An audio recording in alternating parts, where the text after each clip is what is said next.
Good evening. Good evening sir. Good evening बेटा, good evening. आज हम लोग ये स्टार्ट कर रहे हैं हाइपर कॉन्जुगेशन। ठीक है। हाइपर कॉन्जुगेशन जो है ये भी एक परमानेंट इलेक्ट्रॉनिक इफेक्ट होता है। ठीक है। तो इनका इम्पोर्टेंट ये भी इलेक्ट्रॉनिक इफेक्ट है, हाइपर कॉन्जुगेशन, है ना।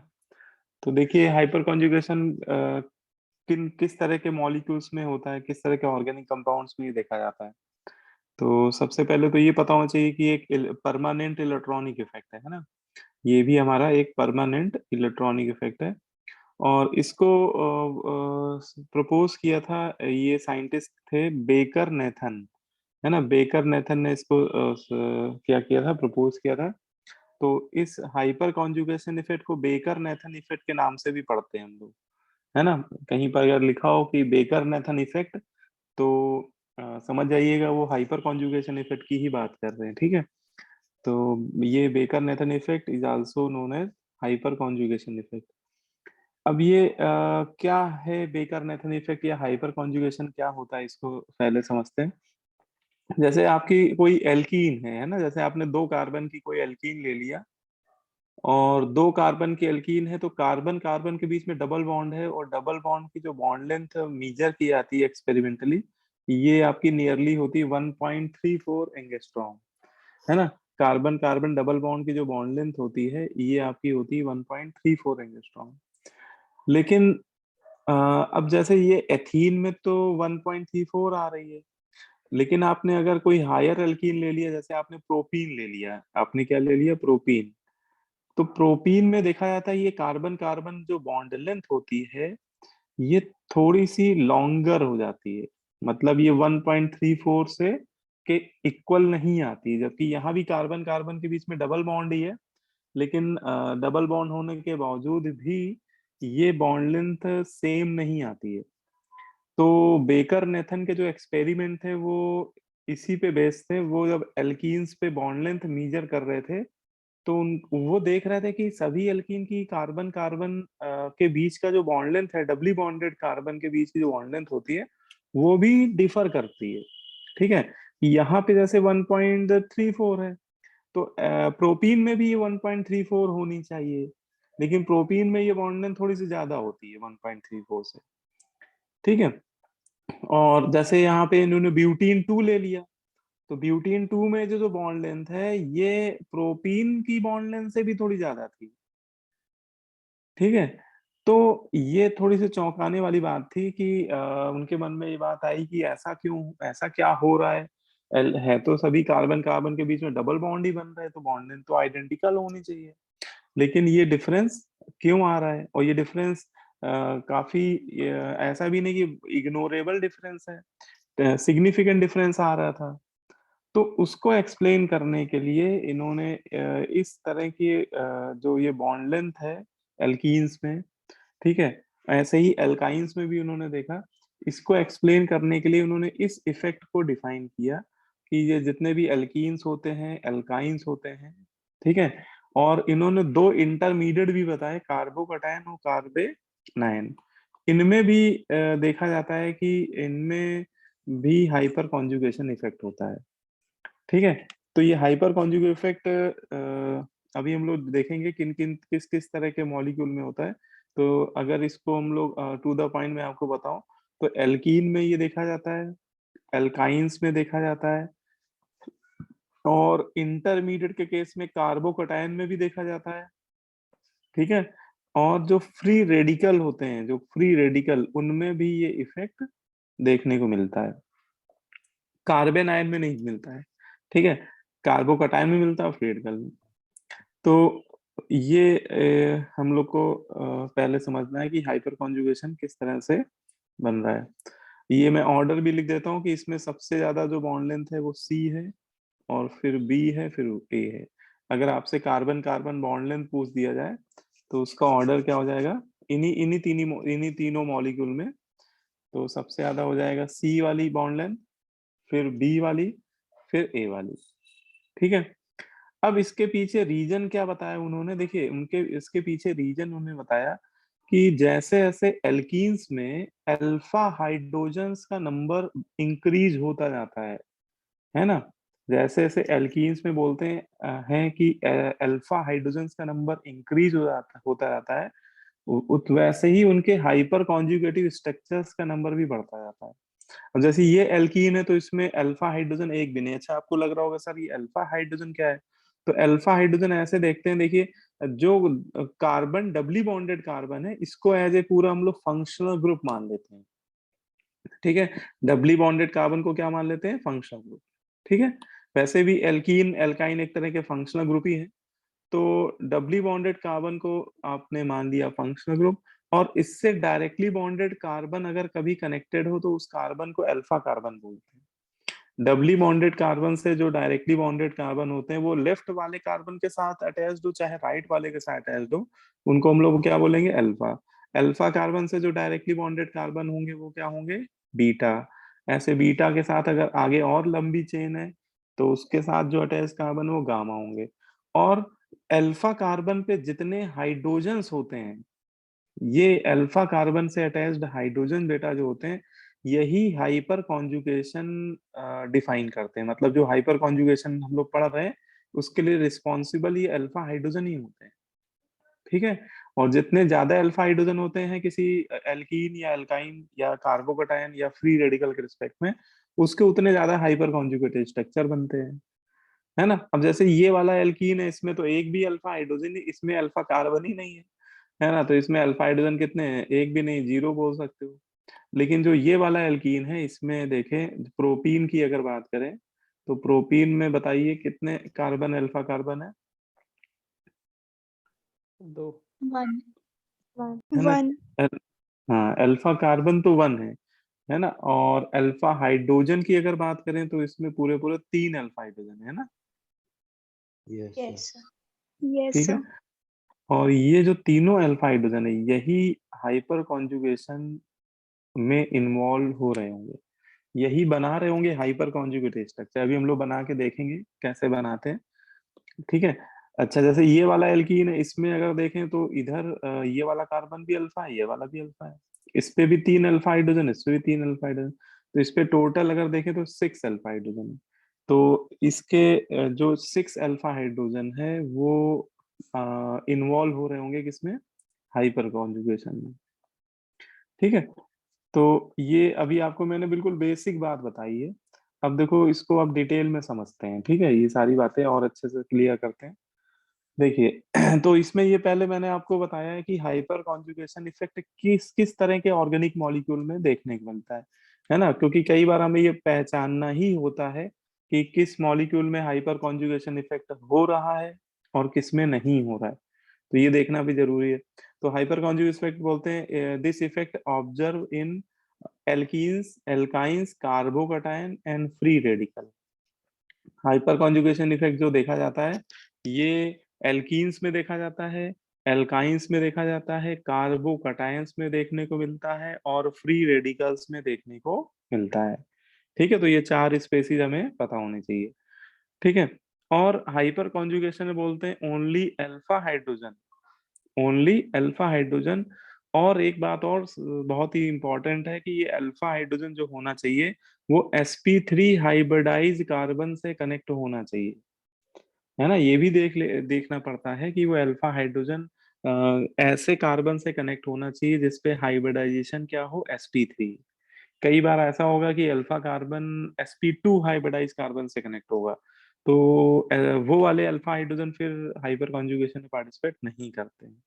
sp2 या sp हाइब्रिडाइज कार्बन के हाइड्रोजन नहीं पार्टिसिपेट करते हैं। ठीक है, तो alpha hydrogen should be connected with sp3 hybridize carbon atom, और वो अल्फा हाइड्रोजन बोलते हैं will take part in hyper conjugation.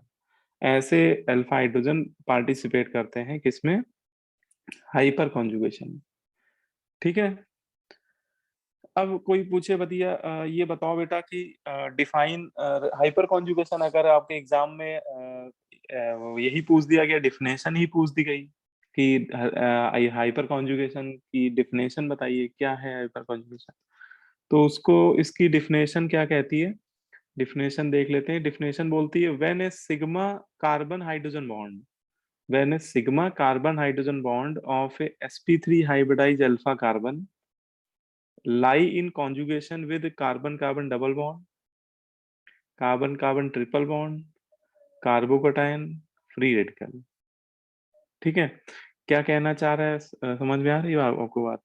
ये जो चार फंक्शनल ग्रुप है इनके रिस्पेक्ट में ही हमें देखना होता है कि एल्कीन, एल्काइन, कार्बोकैटायन, कार्बेनाइन के साथ अगर sp3 हाइब्रिडाइज अल्फा कार्बन के साथ जो अल्फा हाइड्रोजन इन्वॉल्व होते हैं, अल्फा हाइड्रोजन का जो सिग्मा बॉन्ड होता है, अल्फा कार्बन और हाइड्रोजन के बीच में जो सिग्मा बॉन्ड देख रहे हैं, ये सिग्मा बॉन्ड जो होता है ये डीलोकलाइजेशन में पार्टिसिपेट करने लगता है।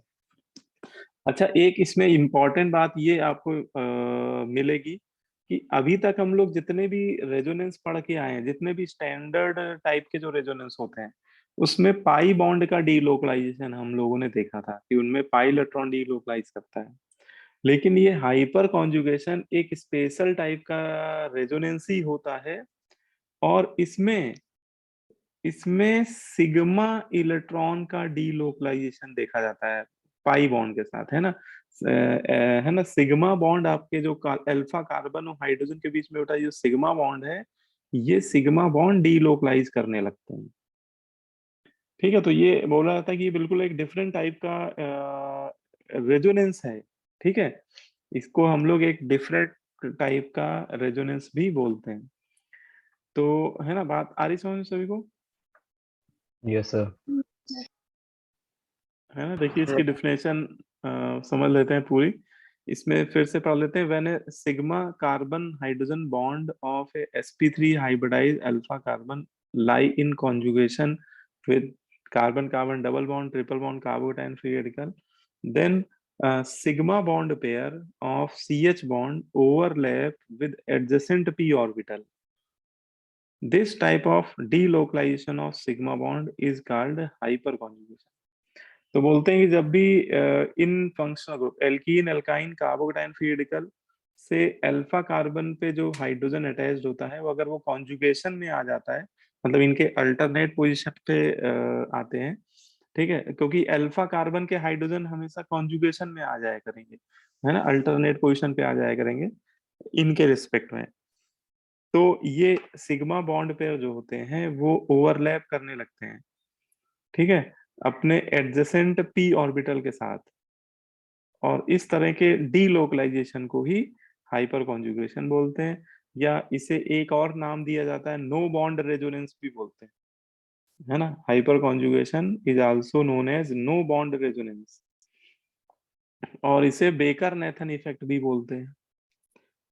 ठीक है, तो ये जो सारे नेम हैं ये इसी के हैं, hyperconjugation, no bond resonance and Baker Nathan effect. ठीक है, बात आ रही समझ में सभी को? Yes sir. Yes sir. तो ये इम्पोर्टेंट पॉइंट है।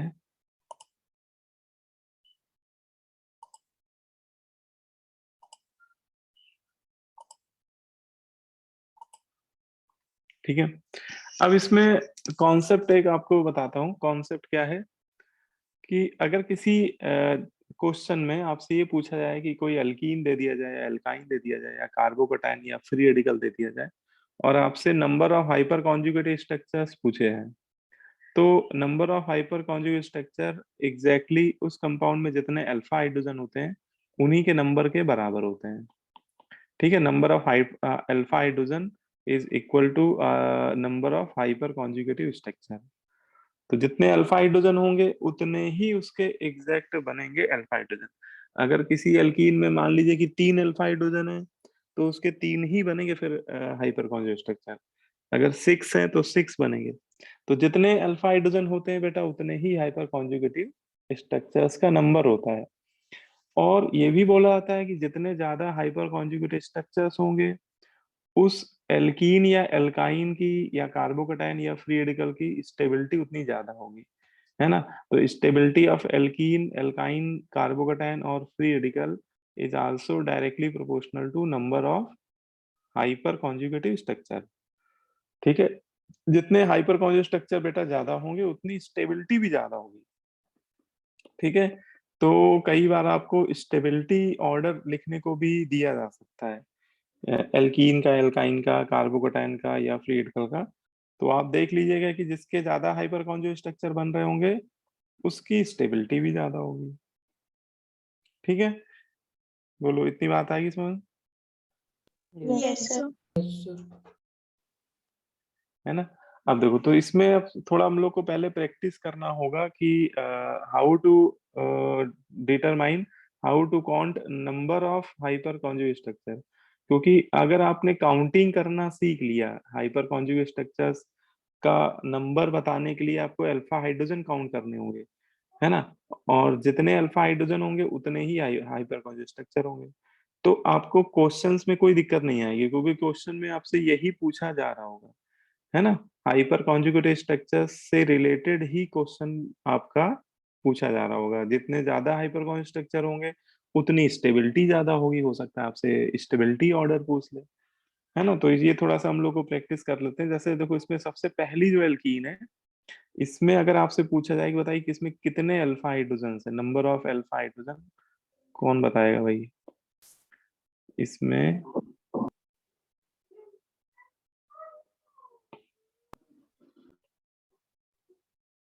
कितने हैं? 0. Zero. जीरो है ना। Zero. ठीक है, गुड। इसमें जीरो अल्फा हाइड्रोजन है। जीरो इसलिए है क्योंकि देखा अगर जाए तो इसमें अल्फा कार्बन ही नहीं है, है ना। क्योंकि डबली बॉन्डेड कार्बन से जो डायरेक्टली बॉन्डेड कार्बन होता है उसे हम लोग अल्फा कार्बन बोलते हैं, है ना। आप ऐसे याद रखिएगा, फंक्शनल ग्रुप से डायरेक्टली बॉन्डेड कार्बन को अल्फा कार्बन बोलते हैं। कॉमन नेमिंग का पार्ट होता है अल्फा बीटा गामा, जो हम लोग बोल रहे हैं, ये कॉमन नेमिंग का पार्ट होता है।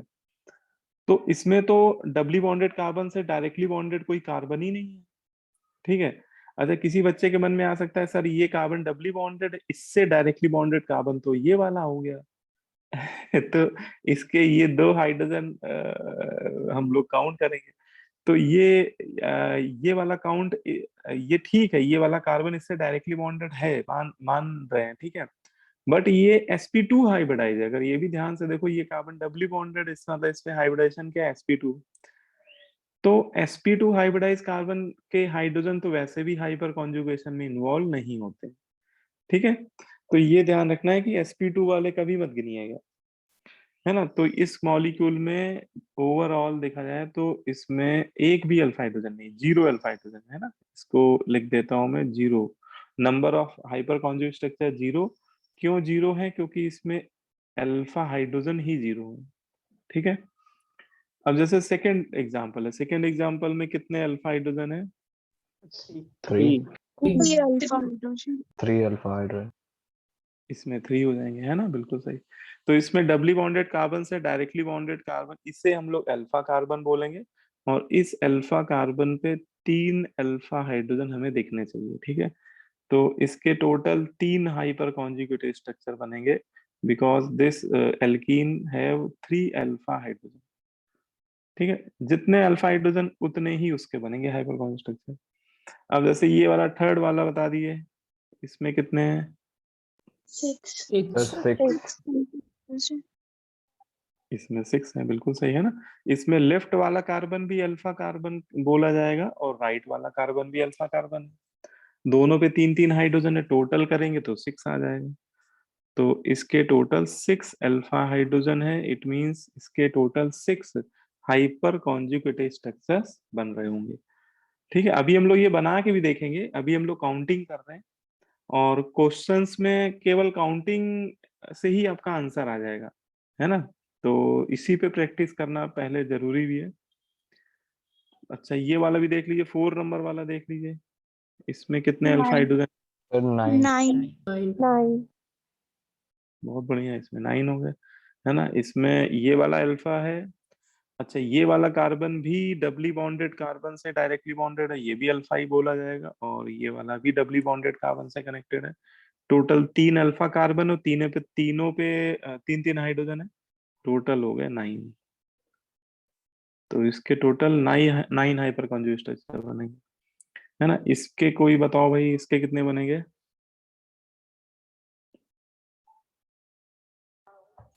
12 12 12 12 सर 12 होंगे, 12 हाँ।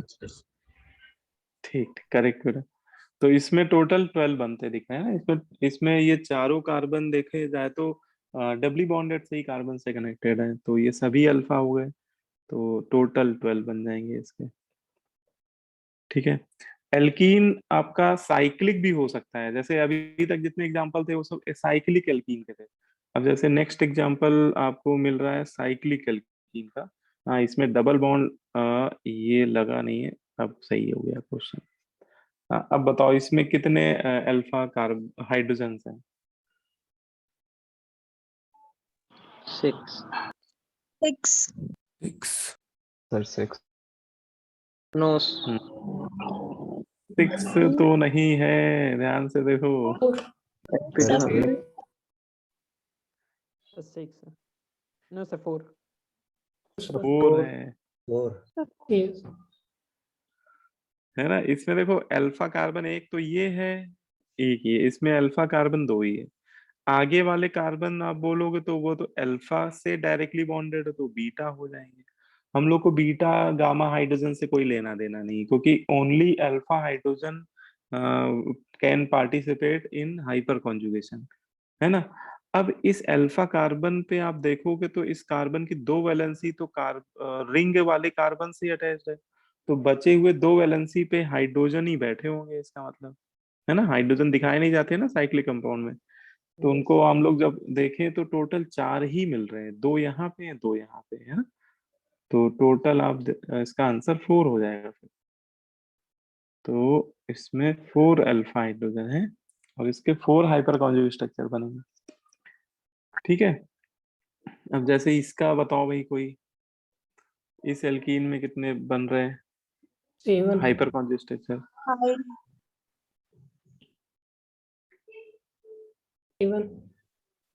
5 7 सर 7 7 हाँ, 7 हो गए। तो देखो ये 2 अल्फा तो जैसे ऊपर मिल रहे थे ऐसे ही इस स्ट्रक्चर में मिल रहे हैं, मतलब 4 अल्फा हाइड्रोजन तो यहाँ मिल जाएंगे, 2 इस अल्फा पे, 2 इस अल्फा। लेकिन ये वाला जो कार्बन है, ये वाला मेथिल का जो कार्बन है ना, ये भी डबली बॉन्डेड कार्बन से डायरेक्टली बॉन्डेड है, ये भी अल्फा है, और इसके 3 हाइड्रोजन भी अल्फा हाइड्रोजन है। तो 4 और 3 ये भी ऐड कर देंगे तो टोटल 7 हो जाएंगे, है ना। तो इसका आंसर हो जाएगा 7। तो ये हो गया 7, ठीक है। इसके टोटल 7 बन जाएंगे। इसमें बता दिए 8th नंबर में 10 10 10 इसमें 10 बन जाएंगे, ठीक है। तो इसमें ये भी अल्फा है, ये भी अल्फा है, ये भी अल्फा कार्बन हो गया, ये भी अल्फा का 4 अल्फा कार्बन है, और मेथिल वाले अल्फा कार्बन पे 3 हाइड्रोजन है, तो 6 हो गए। और यहाँ बेटा 2 बैठे हुए, मतलब 4 यहाँ पे हो गए टोटल। तो आपका आंसर 10 हो गया, बिल्कुल सही आंसर है। तो 10 लिख दिया मैंने।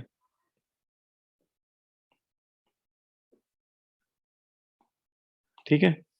ये वाला बताइए, इसमें 10th वाले एग्जांपल में 4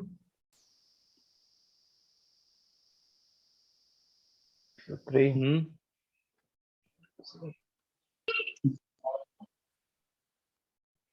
कितने 3 होंगे 4 होंगे?0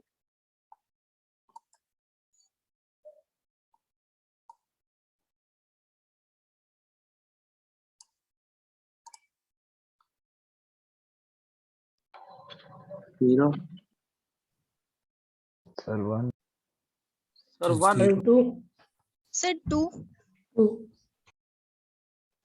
तो आंसर है 0। इसमें एक भी alpha hydrogen hyper conjugation involve नहीं होगा, यस सर sp3 हाइब्रिडेशन है ना। हाइब्रिडाइजेशन भी देख लेना जरूरी। जैसे देखो आप, जैसे इसमें जैसे 2 डबल बॉन्ड है, तो दोनों डबल बॉन्ड के रिस्पेक्ट में हमें देखना चाहिए वैसे तो, लेकिन चलो पहले 1 बाय 1 देखते हैं। पहले इस डबल बॉन्ड के रिस्पेक्ट में देखते हैं। तो इस डबल बॉन्ड के रिस्पेक्ट में अल्फा कार्बन केवल ये वाला है, ठीक है। और ये कार्बन अगर देखा जाए तो ऑलरेडी डबली बॉन्डेड है, और डबली बॉन्डेड जो कार्बन होता है वो sp2 हाइब्रिडाइज होता है ना। और sp2 हाइब्रिडाइज कार्बन के हाइड्रोजन अल्फा हाइड्रोजन जो होते हैं, जैसे एक अल्फा हाइड्रोजन यहाँ पे है जरूर बेटा, लेकिन ये अल्फा हाइड्रोजन हाइपर कॉन्जुगेशन में इन्वॉल्व नहीं होगा, है ना, क्योंकि ये कार्बन ऑलरेडी डबली बॉन्डेड है। ठीक है, तो इसको हम लोग काउंट नहीं करेंगे। अब अगर इस डबल बॉन्ड के रिस्पेक्ट में आप देखोगे तो इस डबल बॉन्ड के रिस्पेक्ट में ये वाला अल्फा कार्बन हो जाएगा, लेकिन ये भी सिमिलरली अगर देखें तो ये भी आपका sp2 हाइब्रिडाइज है, सेम सिचुएशन यहाँ भी दिख रही है। तो इसका मतलब इसमें पूरे मॉलिक्यूल में दो अल्फा हाइड्रोजन तो हैं, लेकिन दोनों के दोनों sp2 हाइब्रिडाइज कार्बन से कनेक्टेड है। इसका मतलब एक भी अल्फा हाइड्रोजन इन्वॉल्व नहीं होगा, ठीक है, हाइपर कॉन्जुगेशन में। तो आंसर आएगा 0।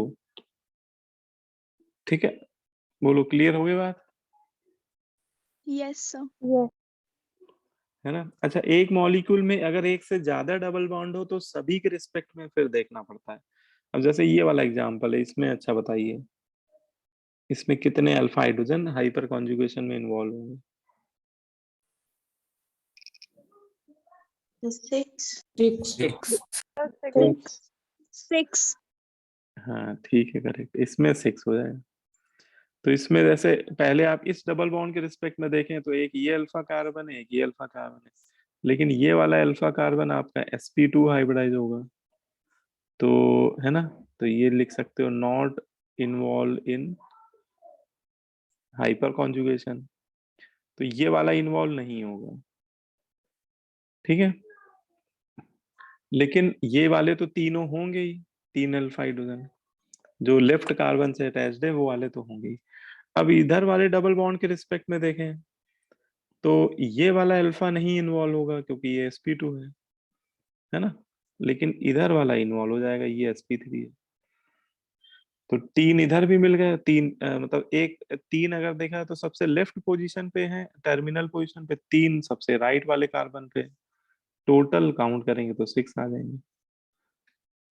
ठीक है, तो इसका आंसर 6 हो जाएगा फिर। क्लियर हो गया सभी को? Yes. Yes, sir. Yes. हाँ, ये वाला भी देख लीजिए। अच्छा, कई बार आपको कार्बोकैटायन या फ्री रेडिकल भी दिए जा सकते हैं, क्योंकि उनके अबाउट भी हो सकता है हाइपर कॉन्जुगेशन। तो इसमें जैसे ये कार्बोकैटायन आपको दिख गया है, ठीक है, कार्बोकैटायन सभी लोग जानते हो, कार्बन पे अगर पॉजिटिव चार्ज प्रेजेंट हो तो ऐसे इंटरमीडिएट को हम लोग बोलते हैं कार्बोकैटायन, ये कार्बोकैटायन। ठीक है, अब हमें इसके रिस्पेक्ट, अच्छा इसमें कोई डबल डबल बॉन्ड नहीं है, इसमें कोई एल्कीन नहीं है, तो फिर हमें कार्बोकैटायन के रिस्पेक्ट में अल्फा कार्बन देखने होंगे। तो इसके रिस्पेक्ट में फिर देखो, कार्बोकैटायन से डायरेक्टली बॉन्डेड कार्बन एक तो ये वाला है, एक ये वाला है, तो ये दोनों अल्फा कार्बन हो जाएंगे। तो एक अल्फा कार्बन ये हो गया लेफ्ट वाला कार्बन रिंग का, एक राइट वाला। अब इन पे अगर हाइड्रोजन देखो तो बेटा दो हाइड्रोजन यहाँ पे बैठे होंगे लेफ्ट वाले अल्फा कार्बन पे, और एक यहाँ बैठा होगा ये राइट वाले पे। तो टोटल अगर देखा जाए तो इसमें टोटल 3 अल्फा हाइड्रोजन है, 3 alpha hydrogen with respect to carbocation. ठीक है, कार्बोकैटायन के रिस्पेक्ट में 3 अल्फा हाइड्रोजन है, और इसलिए और वो तीनों alpha hydrogen sp3 hybridize carbon से कनेक्टेड है, तो ये तीनों के तीनों हाइपर कॉन्जुगेशन में इन्वॉल्व होंगे। इसके टोटल 3 हाइपर कॉन्जुगेटिव स्ट्रक्चर बनेंगे। ठीक है, बोलो भाई। Yes. Yes, sir. है ना, तो ये चीज भी देख लीजिएगा कि कई बार कार्बोकैटायन या हो सकता है कहीं फ्री रेडिकल दिखा दिया जाए, फ्री रेडिकल में डॉट दिखाया जाएगा, एक सिंगल इलेक्ट्रॉन के रिस्पेक्ट में आपको देखना होगा। ठीक है, अब जैसे एक ये क्वेश्चन कर लेते हैं ना, तो ये क्वेश्चन आप ही लोगों को बताना है।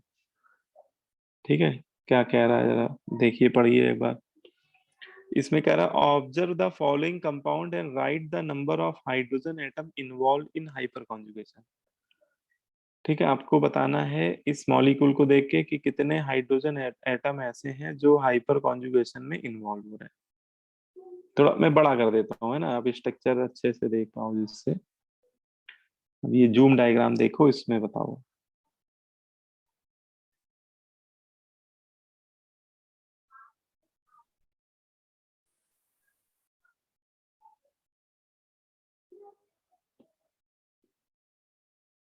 Great. जल्दीबाजी नहीं करो, आराम से गिनो। काउंटिंग में जल्दीबाजी करोगे तो गड़बड़ हो जाएगा। सावधानी हटी, दुर्घटना हटी। So 10. सर 9. Say 11. आराम से गिनो, आराम से। 11. So 9. 9 आएंगे, 9 है ना। 9 जिसका आ रहा है वो सही आ रहा है ना। बाकी Yes, sir, 9. या तो आप कोई ज्यादा गिन रहे हो या कहीं कम गिन रहे हो, है ना। 9 आएंगे। इसमें देखो, इसमें दो स्पेसीज ऐसी है जिसके रिस्पेक्ट में हाइपर कॉन्जुगेशन बनेगी। एक तो ये कार्बोकटायन दिखाया है उसने, है ना। तो इसके रिस्पेक्ट में जरा गिन डालते हैं। तो इसके रिस्पेक्ट में एक अल्फा कार्बन ये हो गया, एक अल्फा कार्बन ये राइट वाला, एक ये रिंग वाला, और सब पे हाइड्रोजन भी बैठे होंगे कुछ ना कुछ। तो ये लेफ्ट वाले पे तो यहाँ मेथिल ही होगा, यहाँ पे 3 अल्फा हाइड्रोजन होंगे अगर आप बैलेंस करेंगे तो। और राइट वाले पे 2 होंगे, है ना। और यहाँ पे बेटा एक ही होगा अगर आप काउंट करें तो। तो ये कार्बोकटायन के रिस्पेक्ट में आप देखो तो कितने हो गए, 3 + 2 + 1 6 हो गए, है ना। 6 अल्फा हाइड्रोजन हो गए विद रिस्पेक्ट टू कार्बोकटायन। ठीक। अब इसमें डबल बॉन्ड भी बैठा हुआ है भाई, है ना। और डबल बॉन्ड के रिस्पेक्ट में भी तो होता है हाइपर कॉन्जुगेशन, तो इसके रिस्पेक्ट में भी हमें चेक करना होगा। अब इसमें ये देखो कि अल्फा कार्बन ये वाला भी है, ये वाला भी है। अब इसमें दोनों पे देख लो कितने कितने हाइड्रोजन है, तो यहाँ पे तो 2 ही बैठेगा। रिंग के किसी कार्बन पे तो आप देखोगे तो अगर वहां पे कोई साइड चेन नहीं लगी है तो वहां 2 ही मिलेंगे आपको। तो यहाँ पे एक मेथिल पहले ही से है, तो यहाँ पे एक हाइड्रोजन और होगा क्योंकि ये तो मेथिल लगा हुआ है। तो एल्कीन के रिस्पेक्ट में कितने हो गए, 3 अल्फा हाइड्रोजन, है ना। ये किसके रिस्पेक्ट में हो गए, विद रिस्पेक्ट टू एल्कीन। ठीक। तो टोटल कितने हो गए, तो टोटल 6 + 3 कर देंगे तो हमें आंसर मिल जाएगा 9। ठीक है। तो इस स्ट्रक्चर में उसने थोड़ा सा कंबाइंड केस दे दिया, मतलब इसमें कार्बोकटायन भी बैठा दिया, मतलब इसमें मिक्स केस भी आपको दिए, इसमें मिक्स केस बोल सकते हो। तो कार्बोकटायन के रिस्पेक्ट में भी बन रहे हाइपर कॉन्जुगेटेड स्ट्रक्चर्स, और इधर एल्कीन के रिस्पेक्ट में भी। तो फिर दोनों के रिस्पेक्ट में पहले इंडिविजुअली निकाल लो, फिर दोनों का सम कर दो। ठीक है ना, क्लियर हो गया। Yes. Yes, Yes, sir. sir. है ना। ये एक वर्कशीट है, इसी हाइपर कॉन्जुगेशन इफेक्ट पे ही बेस्ड है। इसमें कुछ एग्जांपल तो हम लोग कर ही चुके हैं, देखो ये वाला भी किया ही था। इसमें कितने अल्फा हाइड्रोजन आएंगे, चलो एक एक से पूछ लेता हूँ, जल्दी जल्दी बता दो आप लोग, है ना। इसमें बताओ भाई, आदर्श बताओ कितने आएंगे, आदर्श कुमार। आदित्य कुमार कितने आएंगे, सर 3। है ना, 3 आएंगे। ठीक है, गुड। ठीक है। अच्छा, सेकंड वाले में कितने आएंगे, कौन बताएगा भाई, आदित्य सिंह बता दो तुम। आदित्य सर सिंह। सेकंड वाले में हाँ, सेकंड वाले। सर 10। 10 नहीं, सही से देखो भाई। देखो मैं स्ट्रक्चर बड़ा कर देता हूँ, है ना, थोड़ा सही से दिखेगा। ये भी अल्फा, ये भी अल्फा, ये भी अल्फा। 9। 9 है ना, हाँ। ठीक, अब सही है। और बता दो आदित्य यादव, बेटा बता दो आप, इसमें बता दो थर्ड वाले में। Sir 6. ठीक है, गुड। इसमें 6 आ जाएंगे, है ना। इसमें 2 ही अल्फा कार्बन है, तो इसमें 6 अल्फा हाइड्रोजन है, सर मतलब इसके। जो डायरेक्टली बॉन्डेड हाइड्रोजन होते हैं सर उनको नहीं गिनते हैं? नहीं नहीं, directly bonded hydrogen alpha hydrogen थोड़ी ना होंगे। अल्फा कार्बन से sir directly alpha bonded carbon से जो हाइड्रोजन। कनेक्टेड है उनको गिनेंगे। हाँ, ओके अल्फा सर। कार्बन से जो डायरेक्टली बॉन्डेड हाइड्रोजन होंगे उनको बोलते हैं अल्फा हाइड्रोजन। ठीक है।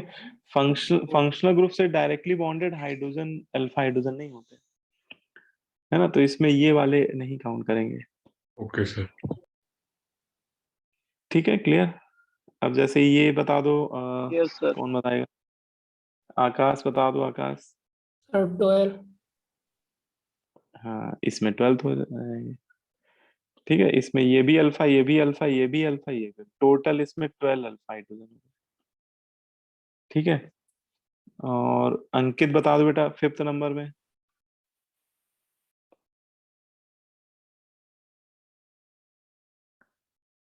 एल्काइन, इसमें एल्कीन नहीं, एल्काइन है, तो एल्काइन के रिस्पेक्ट में भी होता है हाइपर कॉन्जुगेशन। ठीक है, तो उसको भी वैसे ही देखते हैं जैसे एल्कीन में देखते हैं। अंकित बेटा, अंकित कुमार, बोलो बेटा।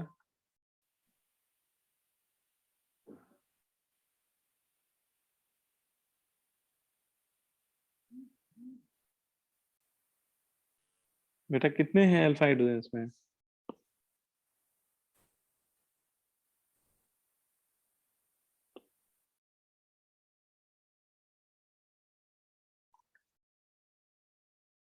अर्श बेटा आप बता दो, अर्श अली। 6। हाँ, 6 हो जाएंगे। अंकित इसमें क्या दिक्कत आ रही भाई? सिंपल है ये तो, कार्बन आवाज कार्बन ट्रिपलेट। आवाज नहीं आ रही थी सर उस समय। अच्छा अच्छा, मेरी नहीं आ रही थी, आपकी नहीं आ रही थी। मेरी नहीं जा रही थी मतलब अच्छा अच्छा, माइक्रोफोन। चलो अच्छा, ठीक ठीक, कोई बात नहीं, है ना, मतलब समझ में तो आ गया। यस। अच्छा, एक ये बता दो, चलो ये वाला बता दो। अब आवाज तुम्हारी आ रही मुझे। ये जो 9 कार्बोकैटायन है, 9 हो। इसके 9 हो जाएगा, है ना, ठीक है। तो कॉन्सेप्ट समझ में आ गया तुम्हारे, बहुत अच्छी बात है। तो ये कार्बोकैटायन के रिस्पेक्ट में हमें देखना पड़ेगा। इसमें 3 अल्फा कार्बन है और तीनों पे 3 3 हाइड्रोजन है, टोटल 9 हो गए। गुड। अब नेक्स्ट, दीप्ति बेटा बता दो, दीप्ति यादव। So 5. 7th, 5 है ना। इसमें बिल्कुल सही बताया दीप्ति ने, इसमें फ्री रेडिकल के रिस्पेक्ट में हमें देखना होगा। देखो इसमें कार्बन के ऊपर एक डॉट लगा हुआ है ना, ये बिंदी टाइप की दिख रही है, तो ये डॉट जो है वो फ्री रेडिकल है, इसको बोलते हैं हम लोग फ्री रेडिकल। और ये इंटरमीडिएट होता है। और फ्री रेडिकल के रिस्पेक्ट में भी वैसे ही देखते हैं कि फ्री रेडिकल से डायरेक्टली बॉन्डेड कार्बन जो होते हैं वो अल्फा कार्बन होते हैं, और उनपे जितने हाइड्रोजन है, हाँ बस ये देख लो कि sp3 हाइब्रिडाइज कार्बन से कनेक्ट होने चाहिए। तो ये कार्बन सिंगली बॉन्डेड है, तो सिंगली बॉन्डेड कार्बन तो हमेशा sp3 होते हैं, तो इसमें टोटल 5 आप आंसर दे सकते हो, है ना। 8th नंबर, दीपिका बेटा बताओ। ये भी आया था एग्जाम्पल में भी, है ना, सेम ये Sir 0. एग्जाम्पल। हाँ, 0 हो जाएगा ना, क्योंकि इसमें जो अल्फा कार्बन है भी वो भी sp2 हाइब्रिडाइज, तो ये वाला भी दोनों sp2 है। ठीक है, बहुत बढ़िया। 9 नंबर, दिव्यांशी शर्मा बताओ।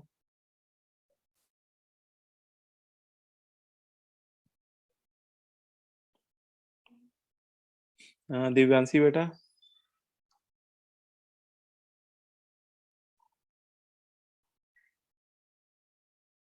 गौरव राणा आप बता दो।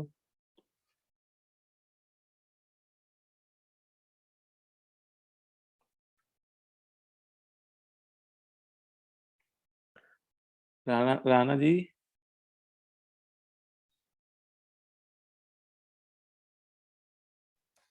Yes, sir. हाँ, ये वाला बता दो, 9th में बताओ कितने अल्फा हाइड्रोजन है टोटल।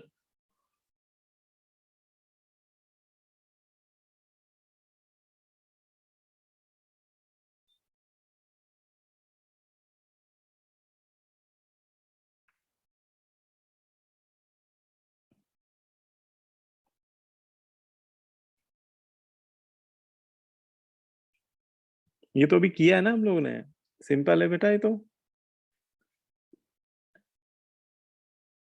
भाई इस अल्फा पे 2 हाइड्रोजन आपको इधर दिख रहे हैं, और ये इस पे भी 2 ही दिख रहे हैं, है ना, टोटल कितने हो गए?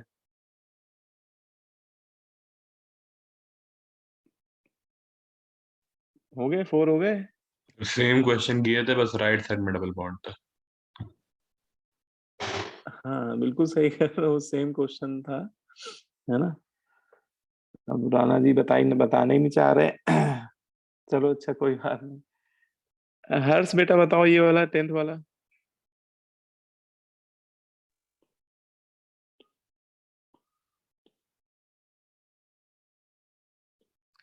इसमें कितने होंगे बेटा अल्फा हाइड्रोजन? हर्ष सिंह।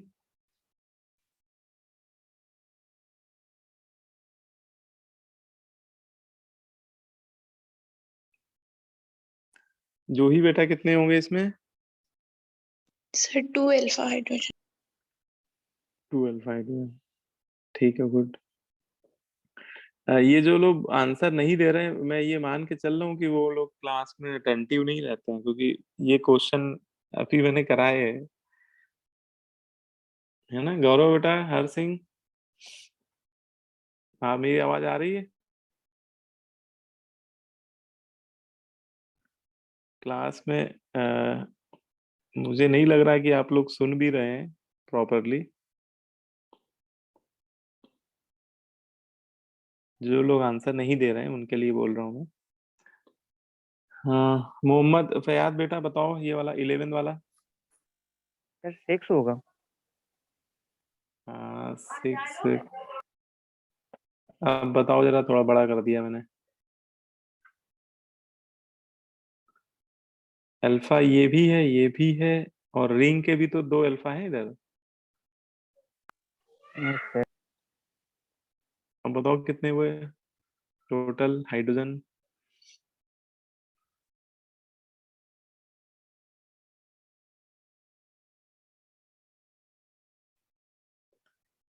ये सर तो ये, मेथिल वाले हुए। हाँ हाँ हाँ, यस सर, यस सर 6 और हाँ 6 हो गए, और यहाँ पे रिंग पे 2 2 होंगे। सर 10 होंगे। 10 हो गए, है ना। चलो ठीक है, गुड। इसके बाद आ जाओ आगे। पलक बेटा आप बताओ इसमें 12th वाले में कितने अल्फा हाइड्रोजन होंगे? सर 0। बहुत बढ़िया, 0, है ना। इसमें अल्फा कार्बन तो है, लेकिन उस अल्फा कार्बन पे हाइड्रोजन एक भी नहीं। ये एक्चुअली मेथिल मेथिल लगे हुए हैं, दोनों साइड चेन मेथिल की अटैच है। तो ठीक है, बहुत बढ़िया, 0 हाइड्रोजन, है ना, गुड। पनवी बेटा बताओ ये 13 वाला। सर 3। हाँ 3 है, बहुत बढ़िया। हाँ एक चीज ये ध्यान रखिएगा कि कभी मान लो बेंजीन रिंग दिख जाए, ठीक है बेटा, और बेंजीन रिंग से डायरेक्टली बॉन्डेड कार्बन जो होता है वो अल्फा कार्बन होता है। अब आप कहोगे सर इसमें डबल बॉन्ड तो कहीं दिख नहीं रहा है, तो देखो डबल बॉन्ड की जगह कई बार आपको सर्कल दिखा दिया जाएगा, मतलब उसका जो रेजोनेंस हाइब्रिड वाला स्ट्रक्चर है वो शो कर दिया जाएगा। तो आपको ये ध्यान रखना है कि बेंजीन का ईच कार्बन डबली बॉन्डेड होता है ना। तो आपको जैसे मैंने टॉल्यूइन दे दिया, तो ये कार्बन भी अल्फा कार्बन हो जाएगा। जैसे मैंने मान लो एक मेथिल और लगा दिया यहाँ पे, तो ये भी अल्फा कार्बन हो जाएगा। ठीक है, मान लो एक मेथिल मैंने और लगा दिया, मतलब बेंजीन रिंग से किसी भी कार्बन से कोई भी एल्किल ग्रुप लगाएंगे, तो एल्किल ग्रुप का जो पहला कार्बन होगा वो अल्फा कार्बन की तरह 18 बिहेव होंगे करेगा। Alpha hydrogen. हाँ 18 तब हो जाएंगे जब सारे कार्बन पे लगा दोगे आप मेथिल, अच्छा अच्छा। है ना। अब हाँ जैसे सर ये, समझ। है ना, जैसे ये जो एग्जांपल दिया टॉल्यूइन का, इसमें तो खैर एक ही अल्फा कार्बन है, उस पे 3 ही दिख रहे हैं हाइड्रोजन, तो खैर इसका आंसर तो 3 हो जाएगा, है ना। तो ये चीज भी ध्यान रखिएगा कि बेंजीन रिंग अगर कभी दिख रही हो स्ट्रक्चर में, तो बेंजीन रिंग से डायरेक्टली बॉन्डेड कार्बन को अल्फा कार्बन कंसीडर कर लीजिएगा, ठीक है।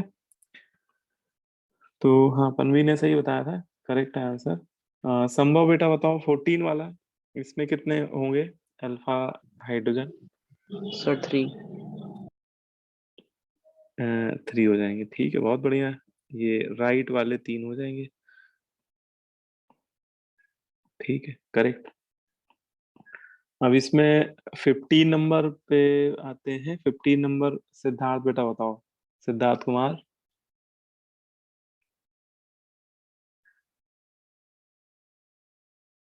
सर इसमें 6 होंगे।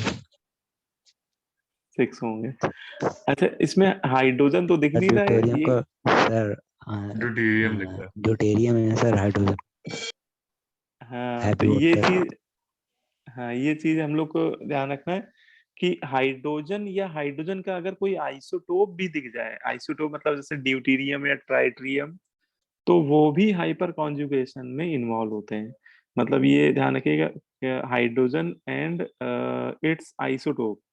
ठीक है, आइसोटोप में दो ही, हाइड्रोजन के टोटल 3 ही आइसोटोप होते हैं, जैसे ड्यूटेरियम हो गया, tritium. Also participate in hyper conjugation.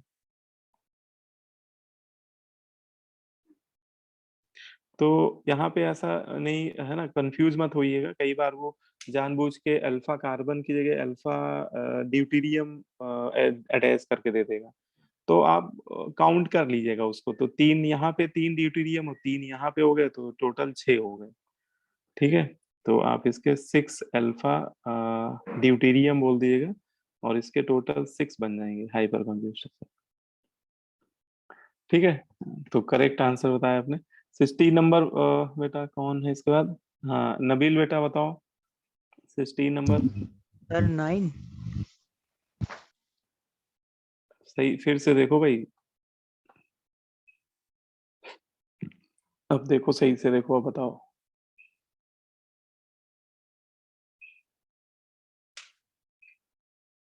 Carbocation से डायरेक्टली बॉन्डेड कार्बन क्या होता है? Alpha carbon. और इस अल्फा कार्बन पे कोई हाइड्रोजन है क्या? सर 11 होगा। अरे प्रभु, 11 कैसे होगा? अल्फा कार्बन पे एक भी अल्फा हाइड्रोजन नहीं दिख रहा होगा आपको। देखिए, ये आपका कार्बोकैटायन हो गया, कार्बोकैटायन से directly bonded carbon alpha carbon हो गया हमारा, और इस कार्बन से डायरेक्टली बॉन्डेड हाइड्रोजन एक भी नहीं। हाँ, जो आपको, आप जो काउंट कर रहे हैं वो आप अल्फा वाले नहीं काउंट कर रहे हैं, आप बीटा वाले काउंट कर रहे हैं। ठीक है, तो बीटा कार्बन से हमें कोई लेना देना ही नहीं है। Beta carbon will never participate in hyperconjugation, है ना? तो इसमें आंसर हो जाएगा 0। Yes sir. ठीक है, तो यही छोटी छोटी बातें ही तो हम लोग को समझनी है। हाँ भाई, इसके बाद कौन है भाई? यस बेटा बताओ, ये वाला कौन सा है? 17 वाला। Yes, sir.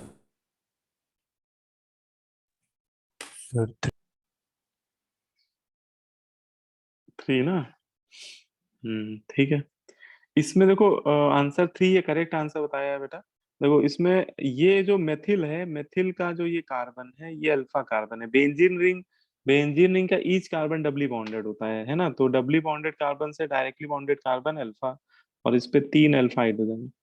अच्छा, एक उसने कंफ्यूज करने के लिए यहाँ कार्बोकैटायन भी दिखाया है हम लोग को। ठीक है, अब इस कार्बोकैटायन के रिस्पेक्ट में देखें तो ये कार्बन जो है ये हमारा अल्फा कार्बन है, लेकिन ये अल्फा कार्बन sp2 हाइब्रिडाइज है ना? बेंजीन का ईच कार्बन क्या होता है?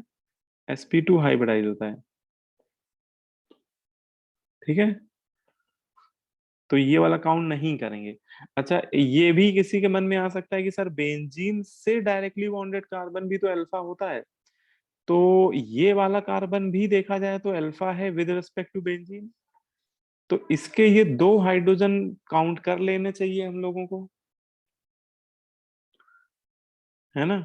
तो ये वाले भी नहीं काउंट करेंगे, क्योंकि जिस कार्बन पे कार्बोकैटायन बनता है उस पे हाइब्रिडाइजेशन sp2 आता है ना? ये पता है आप लोगों को, जिस कार्बन पे पॉजिटिव चार्ज आ जाता है उस पे हाइब्रिडाइजेशन आप निकाल भी सकते हो। देखो कार्बन इसमें, जब भी कार्बन पे पॉजिटिव चार्ज आएगा तो कार्बन 3 सिग्मा बॉन्ड ही बना रहा होगा, और हाइब्रिडाइजेशन का फॉर्मूला क्या होता है? Sigma bond plus lone pair, है ना? तो 3+0 मतलब 3 आ रहा है स्टेरिक नंबर, और 3 स्टेरिक नंबर मतलब हाइब्रिडाइजेशन क्या आ गया? sp2। इसका मतलब ये वाले अल्फा हाइड्रोजन भी नहीं काउंट करेंगे और ना तो ये रिंग वाले काउंट करेंगे, लेकिन ये वाले 3 हाइड्रोजन काउंट हो जाएंगे। ठीक है, तो आंसर इसका हो जाएगा 3। हाँ, बस एक लास्ट और बचा हुआ है, और कौन बताएगा भाई? यस जायसवाल, बता दो आप। 80 नंबर।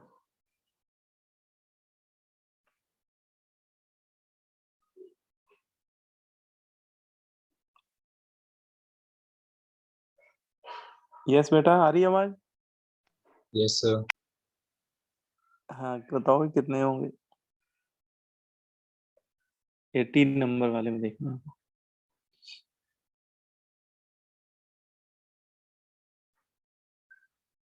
है ना, इसमें एल्कीन देखो तो यही एल्कीन है, carbon carbon doubly bonded alkene आपको देखना है, तो ये आपको दिख रही होगी। अब इससे डायरेक्टली बॉन्डेड कार्बन ये वाला भी है, ये वाला भी है ना, दोनों ही अल्फा कार्बन है। अब दोनों पे आप देख लो कितने हाइड्रोजन है टोटल, तो 2 टॉप वाले कार्बन पे है, 2 बॉटम वाले कार्बन पे है ना। कितने हो गए? 2 + 2 4 हो गए, है ना, तो 4 हो गए। तो इस तरह से आपको ये थोड़ा काउंटिंग अब काफी आपको प्रैक्टिस हो गई होगी। हाँ बोलो बेटा। इस वाले में हाइपर कॉन्जुगेटिंग स्ट्रक्चर 8 बनेंगे। किस वाले एग्जांपल में? 18 वाले में? 18 यस सर।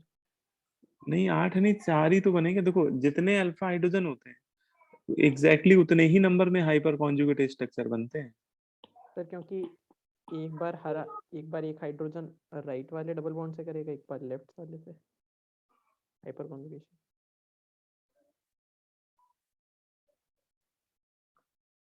अच्छा, आप ये इस तरह से काउंट कर रहे हो, लेकिन इसमें एक बात ये भी देखो कि इसमें सिमेट्री भी तो है। ये एक आपको एक तरह से सिमेट्रिकल टाइप का स्ट्रक्चर दे दिया है ना, कि ये वाला हाइड्रोजन चाहे इस वाले डबल बॉन्ड के साथ हाइपर कॉन्जुगेशन पार्टिसिपेट करे, चाहे इसके साथ, वो सिमेट्रिकल स्ट्रक्चर्स बन रहे होंगे, यस सर यस सर। है ना, तो उनको एक ही बार काउंट करेंगे।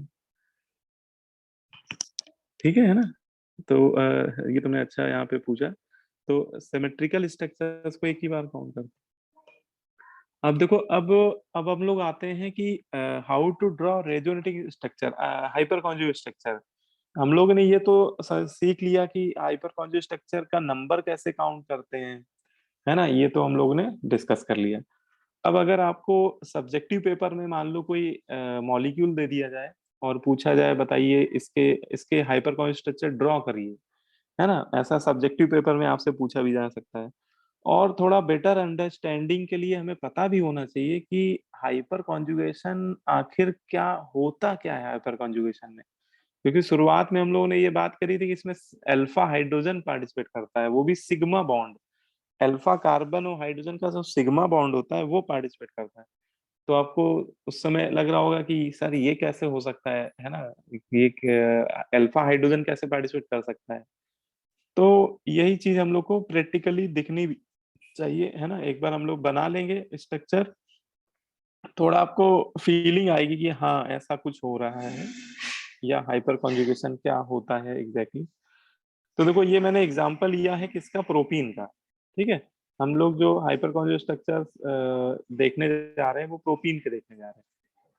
अब प्रोटीन में आप देखिए तो कार्बन, ये आपके डबली बॉन्डेड कार्बन हो गया, इसको आप फंक्शनल ग्रुप मान सकते हैं। और इससे डायरेक्टली बॉन्डेड कार्बन ये हमारा हो गया अल्फा कार्बन, और इस अल्फा कार्बन पे 3 अल्फा हाइड्रोजन अटैच्ड है। ठीक है, अब इसके अगर मुझे बनाने हैं हाइपर कॉन्जुगेट स्ट्रक्चर तो वो कैसे बनते हैं इसकी बात करते हैं। तो ये जो अल्फा कार्बन और हाइड्रोजन का ये सिग्मा इलेक्ट्रॉन होता है, यहाँ पे सिग्मा इलेक्ट्रॉन, ये जो कार्बन हाइड्रोजन का आप देख रहे हैं, है ना, इसको अच्छे से समझिए। ये अल्फा कार्बन है और इसका कोई एक हाइड्रोजन पकड़ लीजिए, है ना, जैसे मैंने ये वाला ले लिया टॉप वाला, और इसके बीच में ये जो सिग्मा इलेक्ट्रॉन है ये 2, ये इस डबल बॉन्ड के साथ देखिए अल्टरनेट पोजीशन पे हैं।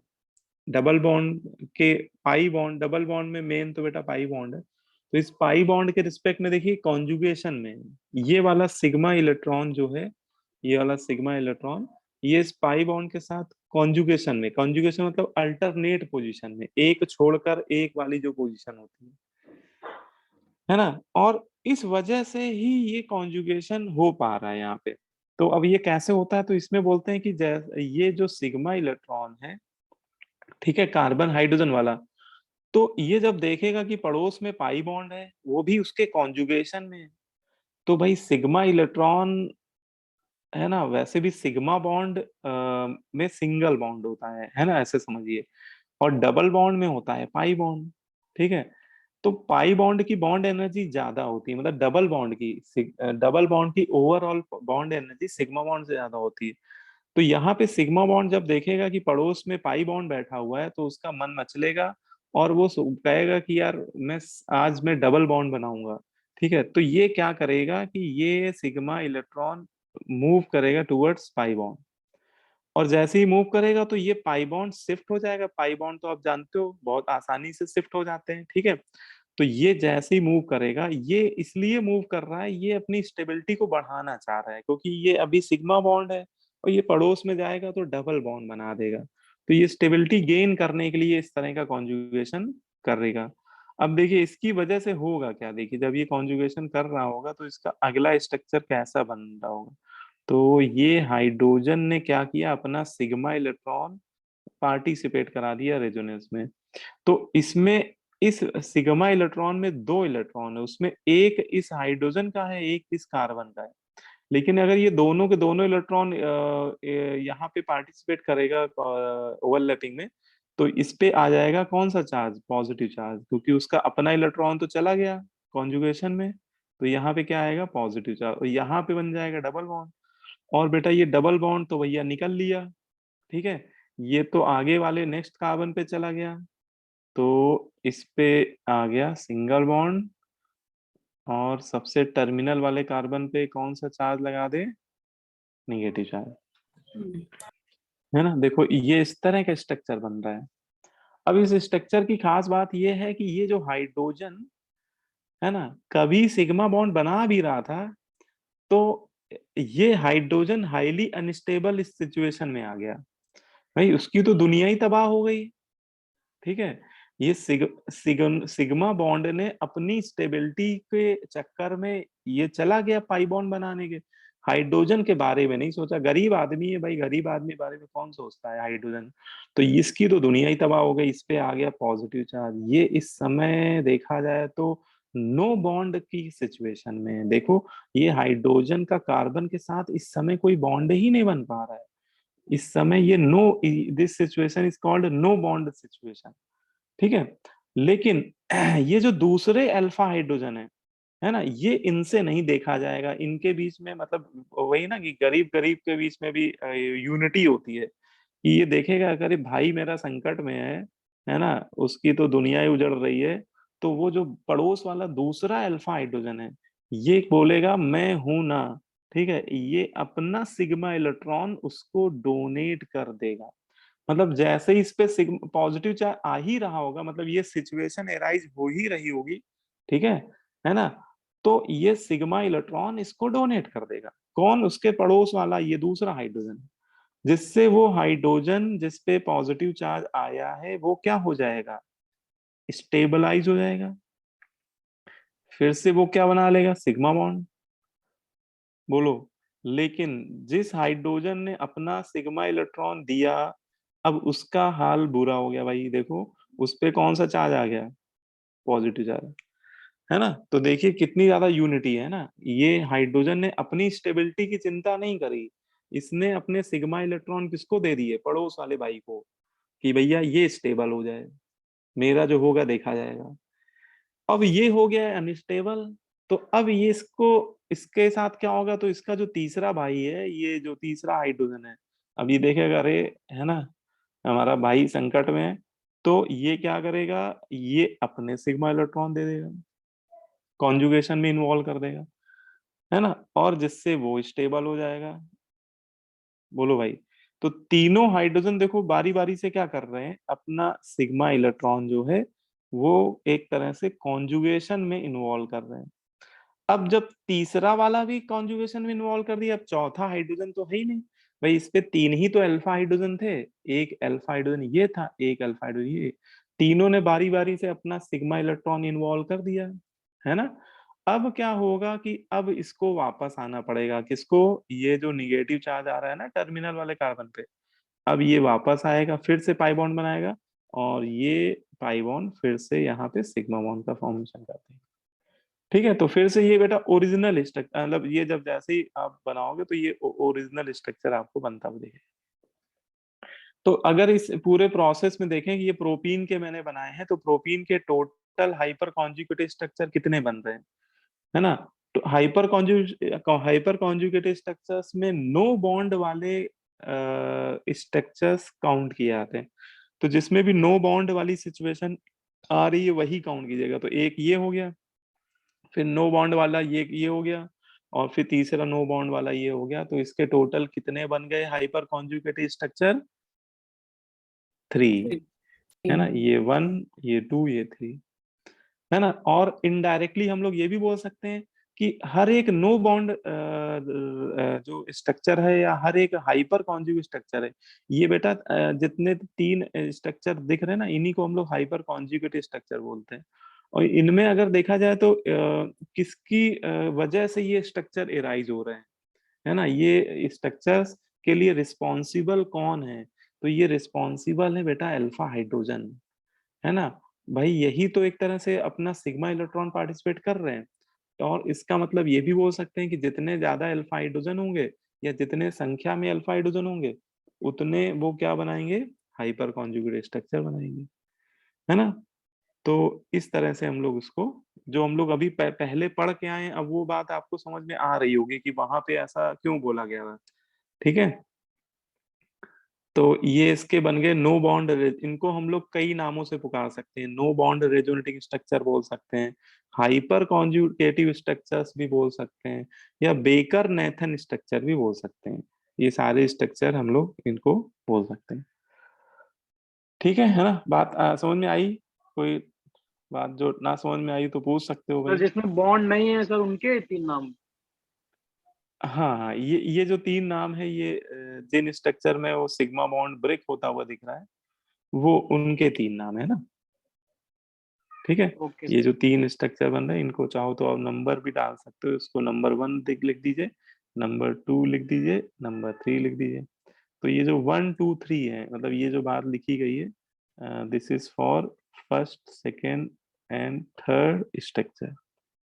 तो first, second and third structure की रिस्पेक्ट में को ही हम लोग क्या बोल रहे हैं, no bond resonating structure, hyperconjugated structure, और बेकर नेथन स्ट्रक्चर। मतलब इनमें कुछ भी कह दीजिए, सबसे ज्यादा तो यही वाला फेमस है, हाइपर कॉन्जुगेटेड स्ट्रक्चर ही आपको मिलेगा क्वेश्चन वगैरह में, है ना। तो ये हो गया। अब इसमें आते हैं की point about hyper conjugation. Hyper conjugation के की पॉइंट क्या है ना। मतलब हम लोगों ने हाइपर कॉन्जुगेशन पढ़ा, लेकिन अब हमें वो बातें पता होनी चाहिए जो हमें अल्टीमेटली याद रखनी है। ठीक है, जो आपको डायरेक्टली पूछी जाएंगी। तो पहली, ये मैंने समराइज किया हुआ है सारा, ठीक है। तो मैंने सारी इंपॉर्टेंट पॉइंट एक जगह लिख दी है। पहला पॉइंट है, it is a permanent effect. Hyper conjugation कैसा इफेक्ट है, ये एक परमानेंट इफेक्ट होता है। ठीक है। दूसरा पॉइंट बोलते हैं, it is a distance independent effect. ये इफेक्ट डिस्टेंस पे डिपेंड नहीं करता है, क्योंकि ये एक तरह का रेजोनेंस है, और रेजोनेंस इफेक्ट भी डिस्टेंस पे डिपेंड नहीं करता है। ऐसे ही ये जो हाइपर कॉन्जुगेशन है, वो भी डिस्टेंस डिपेंडेंट इफेक्ट नहीं है। तीसरा पॉइंट है, number of hyper conjugated structures जो होते हैं, वो किसके बराबर होते हैं, नंबर ऑफ अल्फा हाइड्रोजन्स के इक्वल होते हैं, है ना। जितने अल्फा हाइड्रोजन होंगे उतने ही हाइपर कॉन्जुगेट स्ट्रक्चर होंगे। लेकिन इस बात का भी ध्यान रखना है, ये मैंने अगले पॉइंट में लिख दिया है कि अल्फा हाइड्रोजन, केवल वही अल्फा हाइड्रोजन बेटा पार्टिसिपेट करते हैं हाइपर कॉन्जुगेट स्ट्रक्चर में जो sp3 हाइब्रिडाइज कार्बन से डायरेक्टली बॉन्डेड हो, है ना। ऊपर हम लोगों ने क्वेश्चन कई सारे किए तो देखा था कई बार अल्फा हाइड्रोजन आपका sp2 हाइब्रिडाइज कार्बन से कनेक्टेड था, तो वो वाले मैंने काउंट नहीं किए थे। ठीक है, तो ये वाली बात भी पता होनी चाहिए। फिर इसमें ये जो फिफ्थ पॉइंट है, ये वाला पॉइंट भी ये जेई में एक बार पूछा गया है, एडवांस के पेपर में पूछा गया है, आईटी जेई एडवांस में पूछा गया है, 2003 या 4 में किसी साल आया हुआ है। उसमें उन्होंने ये पूछा था कि जो एमओटी के बेसिस पे, एमओटी मतलब समझ रहे हैं, मॉलिक्यूलर ऑर्बिटल थ्योरी। एमओटी मतलब जो हम लोग केमिकल बॉन्डिंग में पढ़ के आए हैं, एक theory molecular orbital theory, chemical bond की सबसे एडवांस थ्योरी जो है, वो उसकी बात कर रहे हैं, है ना, कोवेलेंट बॉन्ड के रिस्पेक्ट में। तो वहां पे एमओटी के बेसिस पे हाइपर कॉन्जुगेशन को एक नाम दिया जाता है, सिग्मा पाई सितारा ओवरलैपिंग। ये जो नाम दिया जा रहा है, ये बेटा किसके बेसिस दिया जा रहा है? On the basis of MOT, molecular orbital theory. अगर कहीं पर ऐसा लिखा हो कि hyperconjugation is also term as sigma pi सितारा ओवरलैपिंग, है ना, तो समझ जाइएगा ये मॉलिक्यूलर ऑर्बिटल की थ्योरी के बेसिस पे ऐसा बोला जा रहा है। अब इसको समझिए, क्या ये है, क्या इसका मतलब समझिए। होता क्या है, देखिए कि जैसे ही आपको वही एग्जांपल दिखाया गया ऊपर वाला, कि जिसमें अल्फा कार्बन 3 हाइड्रोजन से बॉन्डेड था, ठीक है। तो ये अल्फा कार्बन के जो हाइब्रिड ऑर्बिटल थे sp3 वाले, वो हाइड्रोजन के s ऑर्बिटल के साथ ओवरलैप कर रहे थे, और यहाँ पे कार्बन कार्बन के बीच में सिग्मा बॉन्ड बन रहा था, ठीक है। तो हो क्या रहा था कि ये सिग्मा इलेक्ट्रॉन इधर दे रहा था, किधर साइड जा रहा था, ये पड़ोस वाले कार्बन की तरफ। तो देखो हम लोग ये जानते हैं कि अगर ये सिग्मा बॉन्ड इधर जाएगा, तो यहाँ पे हम लोग डबल बॉन्ड बना रहे थे ऐसे करके, और डबल बॉन्ड तो साइड वाइज ओवरलैपिंग से बनती है।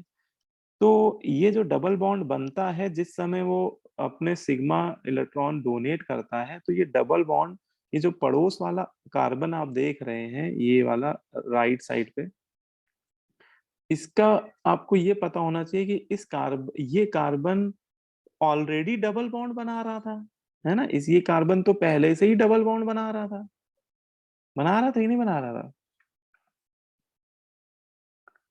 हाँ, देखो ये कार्बन तो पहले पहले ही से डबल बॉन्ड बना रहा था अपने पड़ोस वाले कार्बन के साथ।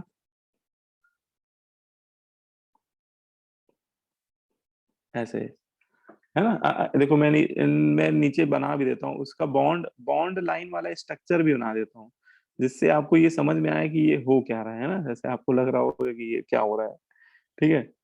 तो ये बात समझ में आ रही है। ऐसी ही तो सिचुएशन थी वहां पे, ठीक है।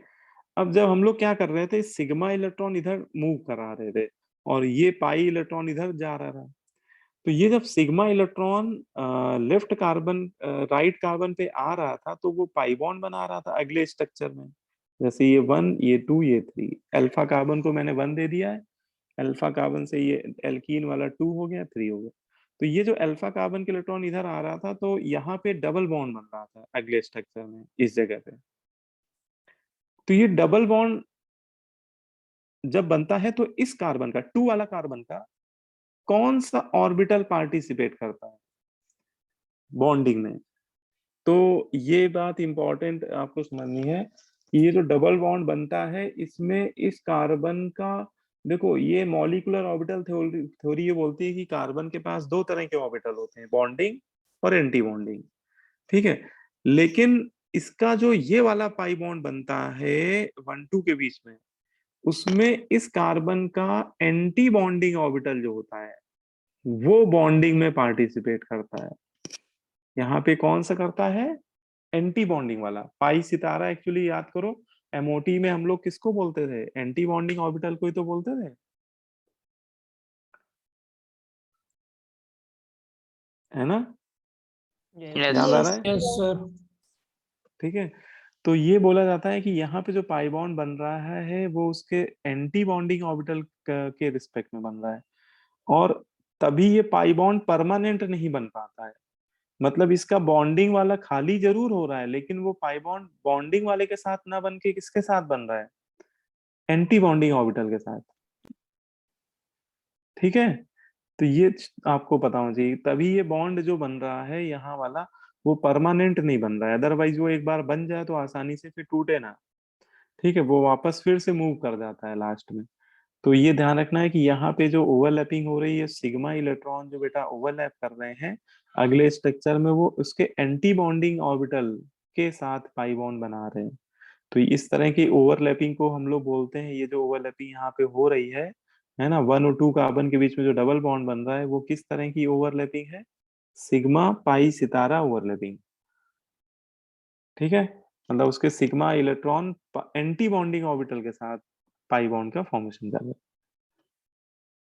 ठीक है ना? बस ये थोड़ा आपको पता होना चाहिए, इसको आप समझ लीजिए। अगर मान लो ऐसा कहीं लिखा हो तो आप उसको सही कर दीजिएगा, है ना, एमओटी के बेसिस पे। इसको सिग्मा पाई सितारा ओवरलैपिंग बोलते हैं। ठीक है, देखो ये नीचे लिख भी दिया मैंने। In hyperconjugation overlapping will takes place between sp3 hybrid orbital and p orbital antibonding. इसमें जो ये पाई बॉन्ड बनता है वो कार्बन का अल्फा कार्बन का तो sp3 वाला होता है हाइब्रिड ऑर्बिटल, लेकिन जो p ऑर्बिटल होता है वो एंटी बॉन्डिंग वाला होता है। ठीक है, अब इसमें एक है necessary condition to show hyperconjugation, है ना। हाइपर कॉन्जुगेशन अच्छा अच्छा,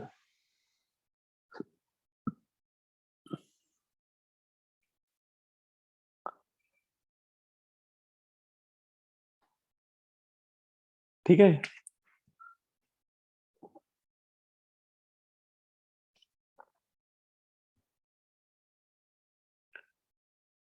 तो इसमें नेसेसरी कंडीशन कोई पूछे क्या होती है हाइपर कॉन्जुगेशन की, तो नेसेसरी कंडीशन होती है there must be at least one alpha hydrogen at sp3 hybridized carbon atom which is directly bonded with carbon carbon double bond or triple bond or carbocation or free radical। और मैंने benzene भी लिख दिया क्योंकि कई बार हम लोग benzene को भूल जाते हैं कि बेंजीन का ईस्ट कार्बन डबली बॉन्डेड है ना, तो इसलिए मैंने एग्जाम यहाँ पे बेंजीन भी लिख दिया। ठीक है, तो आपको ये ध्यान रखना है कि इन फंक्शनल ग्रुप से डायरेक्टली बॉन्डेड कार्बन पे अगर अल्फा हाइड्रोजन प्रेजेंट है, वो भी alpha hydrogen sp3 hybridised carbon से प्रेजेंट है, और कम से कम एक अल्फा हाइड्रोजन भी ऐसा दिख जाए, है ना, तो उसमें हाइपर कॉन्जुगेशन होगा। ठीक है, लेकिन अगर एक भी अल्फा हाइड्रोजन ऐसा ना हो तो फिर उसके हाइपर कॉन्जुगेट स्ट्रक्चर नहीं बनेंगे, है ना, जैसा हम लोग देखा था कई बार नहीं भी बनते थे। ठीक है, और लास्ट में बोलते हैं कि दो दो इंटरमीडिएट आपको ये ध्यान रखने हैं जो हमारे सिलेबस में है। ठीक है, जैसे कार्बन आयन और कार्बीन, लेकिन इनके रिस्पेक्ट में हाइपर कॉन्जुगेशन देखने को नहीं मिलता है। मतलब कार्बन आयन और कार्बीन के रिस्पेक्ट में हाइपर कॉन्जुगेशन नहीं होता है। ठीक है, तो इनके रिस्पेक्ट में हाइपर कॉन्जुगेशन नहीं कराते हैं, है ना। अब इसमें नेक्स्ट आता है एप्लीकेशन ऑफ हाइपर कॉन्जुगेशन। मतलब ये जो हाइपर कॉन्जुगेशन पढ़ रहे हैं इसके एप्लीकेशन क्या है, अगर आपसे ये पूछा जाए तो इसमें देखिए 3 मेन एप्लीकेशन होते हैं। पहला एप्लीकेशन है to compare the stability of alkene और एल्काइन। अगर आपको कुछ डिफरेंट एल्कीन और एल्काइंस दे दिया जाए और उनकी स्टेबिलिटी को कंपेयर करने को बोला जाए तो हम लोग कंपेयर कर सकते हैं with with respect to hyper conjugation.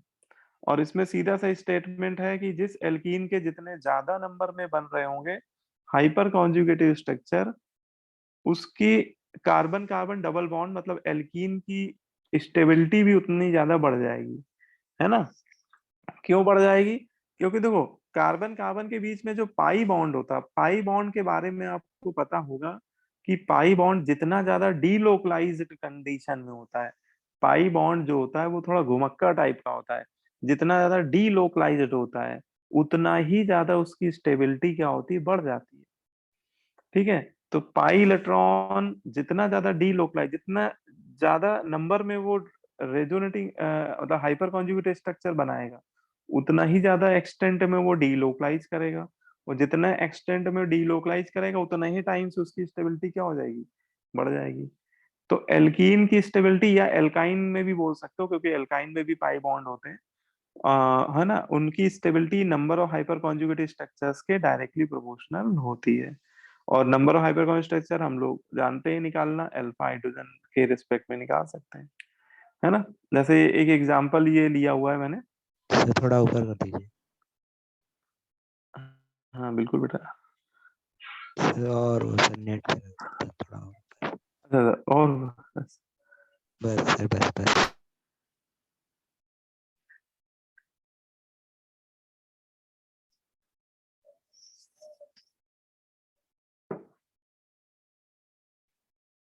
ठीक है। सर एक मिनट।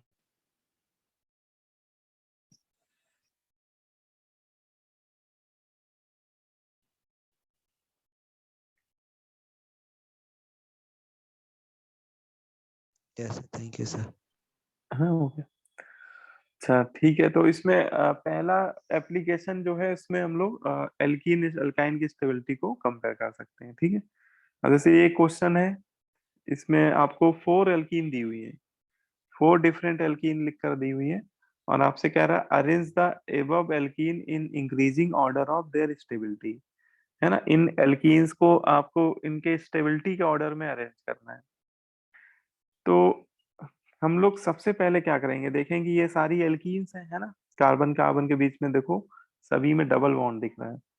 तो हम लोग क्या करेंगे, सभी के हाइपर कॉन्जुगेटिव स्ट्रक्चर्स का नंबर निकाल लेंगे, ठीक है। जैसे पहली एल्कीन में देखें तो इसमें बताओ कितने बन रहे हैं हाइपर कॉन्जुगेट स्ट्रक्चर, 4 4 है ना।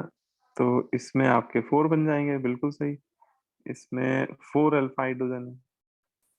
सेकेंड वाले में बताइए कितने बन रहे हैं। 7 7 7 7 बन रहे हैं। थर्ड वाले में 10 ठीक है, थर्ड वाले में 10 बन रहे हैं, बहुत बढ़िया।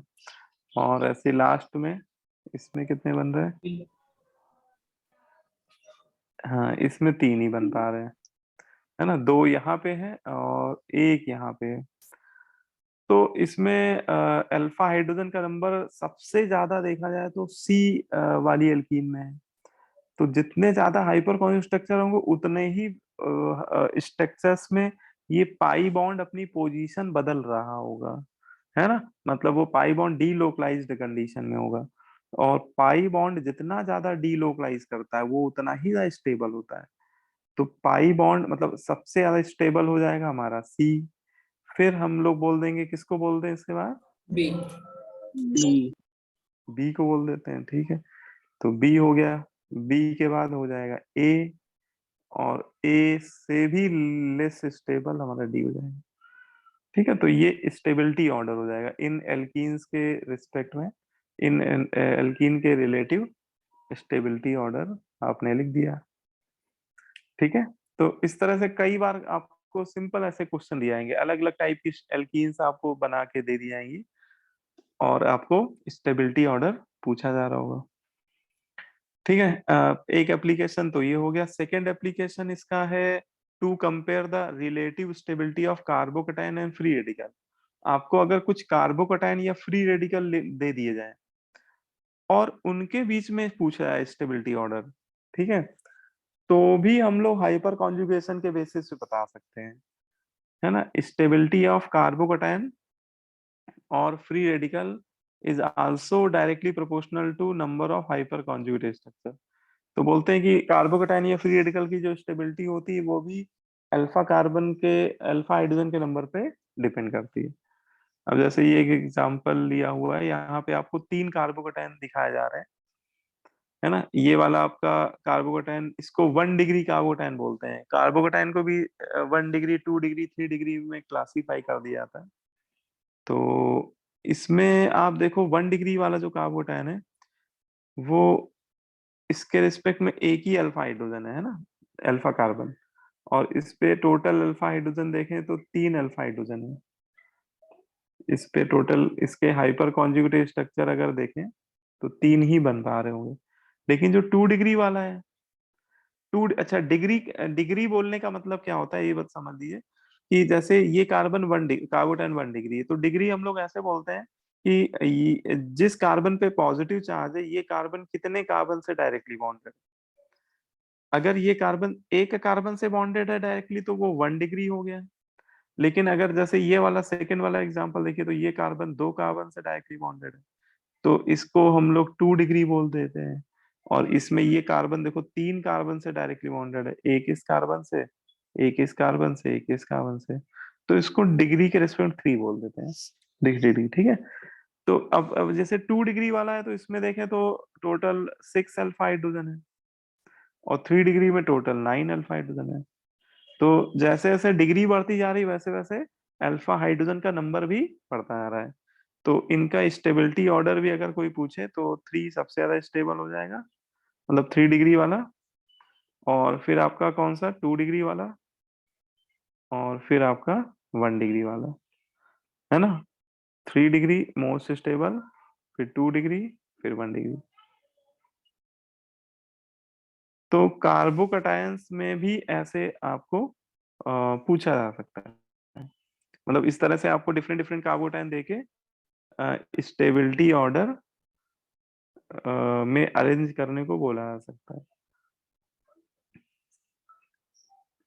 ठीक है ना। अच्छा, जैसे कार्बोकटायन में लिख रहे हैं वैसे ही फ्री रेडिकल के रिस्पेक्ट में भी पूछा जा सकता है। जैसे आपको कुछ फ्री रेडिकल में लिख के दे देता हूँ और आपको बताना है कि इनमें स्टेबिलिटी ऑर्डर क्या होगा। इन फ्री रेडिकल्स में स्टेबिलिटी ऑर्डर क्या होना चाहिए। एक फ्री रेडिकल ये है आपका, दूसरा फ्री रेडिकल आपका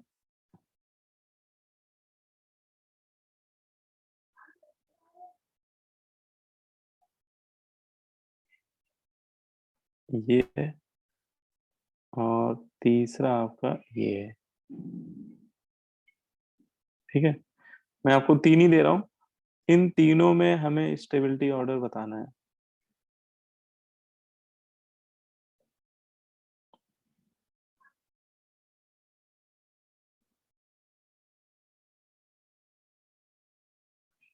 ठीक है, इसको ए बोल दिए, इसको बी बोल दिए, इसको सी।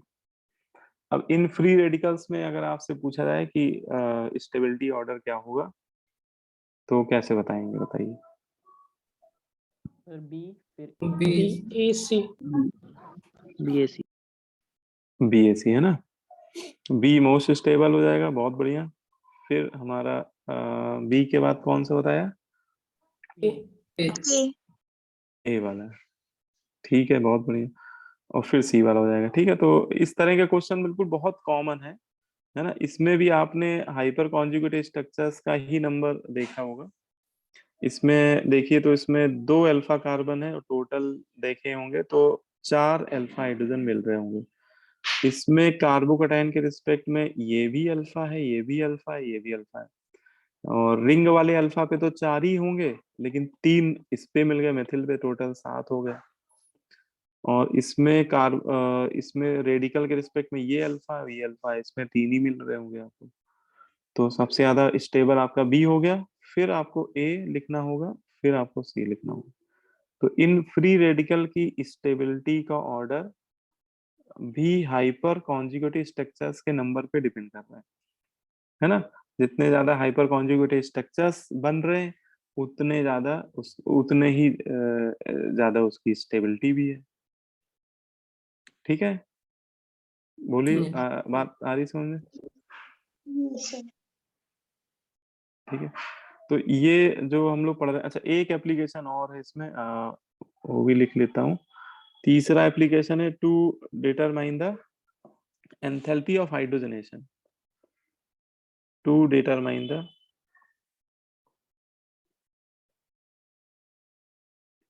Enthalpy of hydrogenation.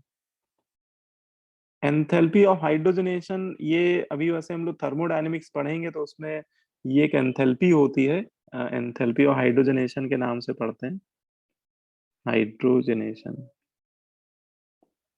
Of alkene. तो उसमें ये बोला जाता है कि एंथैल्पी ऑफ हाइड्रोजनेशन का अगर मतलब समझना चाहे तो ये होता है कि जैसे मान लो कोई एल्कीन दे दिया गया आपको, कार्बन कार्बन डबल बॉन्ड, ये आपको कोई एल्कीन दे दिया गया और इसका आपको 1 मोल दे दिया गया, और उसमें आप क्या कर रहे हैं, हाइड्रोजन गैस का एडिशन कर रहे हैं। हाइड्रोजनेशन का मतलब होता है एडिशन ऑफ हाइड्रोजन। तो एल्कीन में जब हाइड्रोजन ऐड करेंगे तो इसका डबल बॉन्ड टूट जाएगा। वैसे ये निकेल या प्लेटिनम की प्रेजेंस में होता है, तो उसका डबल बॉन्ड ब्रेक हो जाएगा और यहाँ पे सिंगल बॉन्ड बन जाएंगे, है ना। मतलब वो हाइड्रोजन जो है वो सिंगल बॉन्ड से कनेक्ट हो जाएगा। तो इस प्रोसेस में होता क्या है कि हीट रिलीज होती है। इस प्रोसेस में क्या होता है, हीट रिलीज होती है। जब भी डबल बॉन्ड पे हाइड्रोजन का मॉलिक्यूल का एडिशन होता है तो नेट में हीट रिलीज होती है। इसको आप ऐसे समझ सकते हो कि रिएक्टेंट साइड आप देखिए तो एक पाई बॉन्ड टूट रहा है, एक पाई बॉन्ड टूट रहा है, और बन कितने सिग्मा बॉन्ड रहे हैं, फॉर्मेशन कितने सिग्मा बॉन्ड का हो रहा है, तो 2 सिग्मा बॉन्ड बन रहे हैं। और सिग्मा बॉन्ड की स्टेबिलिटी आप लोग जानते हैं कि एक सिग्मा बॉन्ड की स्टेबिलिटी एक पाई बॉन्ड से ज्यादा होती है। तो यहाँ पे 2 सिग्मा बॉन्ड बन रहे हैं जो कि स्ट्रेंथ में ज्यादा स्ट्रॉन्गर है ना, और एक कमजोर बॉन्ड टूट रहा है। तो बताइए नेट में हीट रिलीज हो रही होगी कि नहीं हो रही होगी, है ना। क्योंकि आपको पाई बॉन्ड तोड़ने के लिए एनर्जी थोड़ी सी देनी पड़ रही होगी। मान लो आपको 100 जूल एनर्जी देनी पड़ रही है, लेकिन एक सिग्मा बॉन्ड बनने में 100 से ज्यादा निकल रही होगी। मान लो 110 इसमें निकली और 110 जूल इसमें निकली, टोटल निकली 220 जूल। तब भी देखा जाए तो 120 जूल एनर्जी रिलीज हो रही है एक्सेस में, है कि नहीं। तो यहाँ पे बोलते हैं कि ये जो प्रोसेस होता है इसमें जो हीट बेटा रिलीज होती है उस एंथैल्पी को ही हम लोग क्या बोलते हैं, हाइड्रोजनेशन, एंथैल्पी ऑफ हाइड्रोजनेशन। और ये एक्सोथर्मिक होती है, मतलब है ना, ये हीट रिलीज होती है। अब देखो यहाँ पे हमसे ये पूछा जाएगा, आपको अलग अलग टाइप की एल्कीन लिख के दे दी जाएगी और उनकी एंथैल्पी ऑफ हाइड्रोजनेशन का ऑर्डर पूछा जाएगा। आपसे कोई वैल्यू नहीं पूछेगा क्योंकि वो एक्सपेरिमेंटली डिटरमाइन होती है। आपसे बस ऑर्डर पूछेगा कि किसका ज्यादा है किसका कम। तो इसमें मैं आपको सीधे रिलेशन बताता हूँ कि आप कैसे देख के बताएंगे। तो enthalpy of hydrogenation, enthalpy of hydrogenation, enthalpy of hydrogenation ये डायरेक्ट इनवर्सली प्रोपोर्शनल होती है किसके, स्टेबिलिटी ऑफ एल्कीन के। ये एल्कीन के स्टेबिलिटी के क्या होती है, इनवर्सली प्रोपोर्शनल होती है। मतलब जो एल्कीन जितना लेस स्टेबल होगा, है ना, उसकी एंथैल्पी ऑफ हाइड्रोजनेशन उतनी क्या होगी, ज्यादा होगी, उसमें उतनी ज्यादा एनर्जी रिलीज होगी। बोलिए, बात समझ में आ रही है। Yes. यस तो ये ध्यान रखना। और स्टेबिलिटी कैसे देखेंगे, एल्कीन की स्टेबिलिटी कैसे पता लगाएंगे। Number of alpha. Number of hyper conjugate. हाँ, तो वो नंबर ऑफ हाइपर कॉन्जुगेशन से देख लेंगे। जिसके हाइपर कॉन्जुगेशन स्ट्रक्चर ज्यादा होंगे उसकी स्टेबिलिटी ज्यादा होगी, ठीक है। तो ये इसमें लॉजिक होता है। जैसे एक एग्जांपल लिख लें तो आपको भी समझ में आ जाएगा कि हम लोग कैसे पता लगाएंगे। जैसे एक आपको दे दिया प्रोटीन और एक आपको दे दिया उसने ब्यूटीन, ठीक है। और आपसे पूछा कि बताइए which alkene have more enthalpy of hydrogenation, ठीक है। इनमें ऑर्डर क्या होगा, किसकी एंथैल्पी ऑफ हाइड्रोजनेशन ज्यादा होगी, ए की ज्यादा होगी कि बी की ज्यादा होगी। एक ही ए की ज्यादा होगी, है ठीक। बिल्कुल सही है, क्योंकि जिसके अल्फा हाइड्रोजन कम होंगे उसकी एंथैल्पी ऑफ हाइड्रोजनेशन ज्यादा होगी। तो बिल्कुल सही बेटा, इसमें ए की ज्यादा होगी, है ना। स्टेबिलिटी बी की ज्यादा है, लेकिन स्टेबिलिटी का उल्टा ऑर्डर होता है, मतलब रिवर्स ऑर्डर होता है एंथैल्पी ऑफ हाइड्रोजनेशन, ठीक है। तो ये बहुत सिंपल क्वेश्चन होते हैं। कभी स्ट्रक्चर आपको कैसे भी बना के दिए जा सकते हैं, है ना, आपको कैसी भी एल्कीन दी जा सकती है। तो बस आप ये देख लीजिएगा कि अल्फा हाइड्रोजन जिसके ज्यादा होंगे उसकी एंथैल्पी हाइड्रोजनेशन उतनी कम होगी, सर ये इनवर्सली सिर्फ प्रोपोर्शनल। के लिए हाँ, किसके लिए, एल्कीन। हाँ ये एल्कीन या एल्काइन के लिए भी बोल सकते हैं। ये कॉन्सेप्ट एल्कीन और एल्काइन दोनों के लिए सेम है ना। क्योंकि एल्काइन में भी पाई बॉन्ड होते हैं, उसमें भी हाइड्रोजन का एडिशन हो जाता है, ठीक है। तो ये दोनों के लिए है। अच्छा, ये जो वर्कशीट मैंने लास्ट क्लास में भेजी थी तुम लोगों को, जिसमें आपको बताना था कि कौन सा ग्रुप प्लस एम शो कर रहा है, कौन सा आई में कौन सा शो कर रहा है, प्लस आई माइनस आई प्लस एम माइनस एम, वो उसके आंसर है इसमें। ठीक है, तो आप लोगों ने अटेम्प्ट किए थे कि नहीं किए थे, है ना? वो एमसीक्यू वाले ना? हाँ हाँ हाँ, वही एमसीक्यू, क्या वो वर्कशीट जो दी थी, है ना? वर्कशीट वाले क्वेश्चन है इसमें। Yes sir, yes sir. ठीक है, तो उसको आप लोग अटेम्प्ट तो कर ही चुके होंगे, तो उसको देख लीजिएगा एक बार।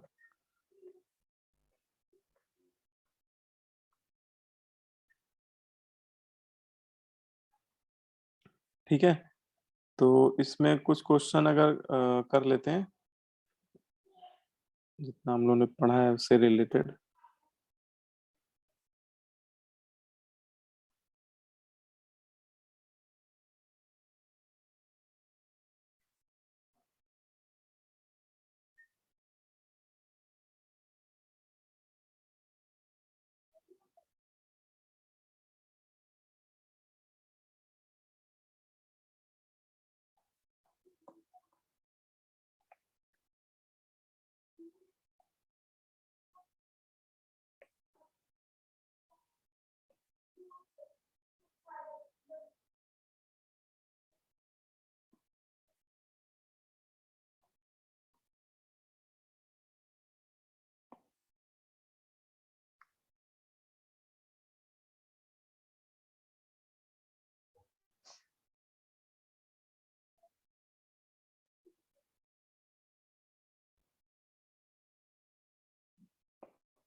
ठीक है, देखिए एक कुछ क्वेश्चन देख लेते हैं।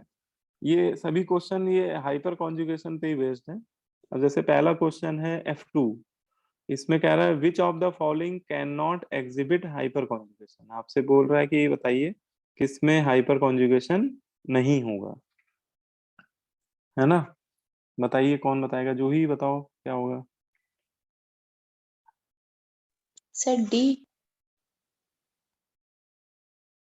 डी हो जाएगा, ठीक है, गुड।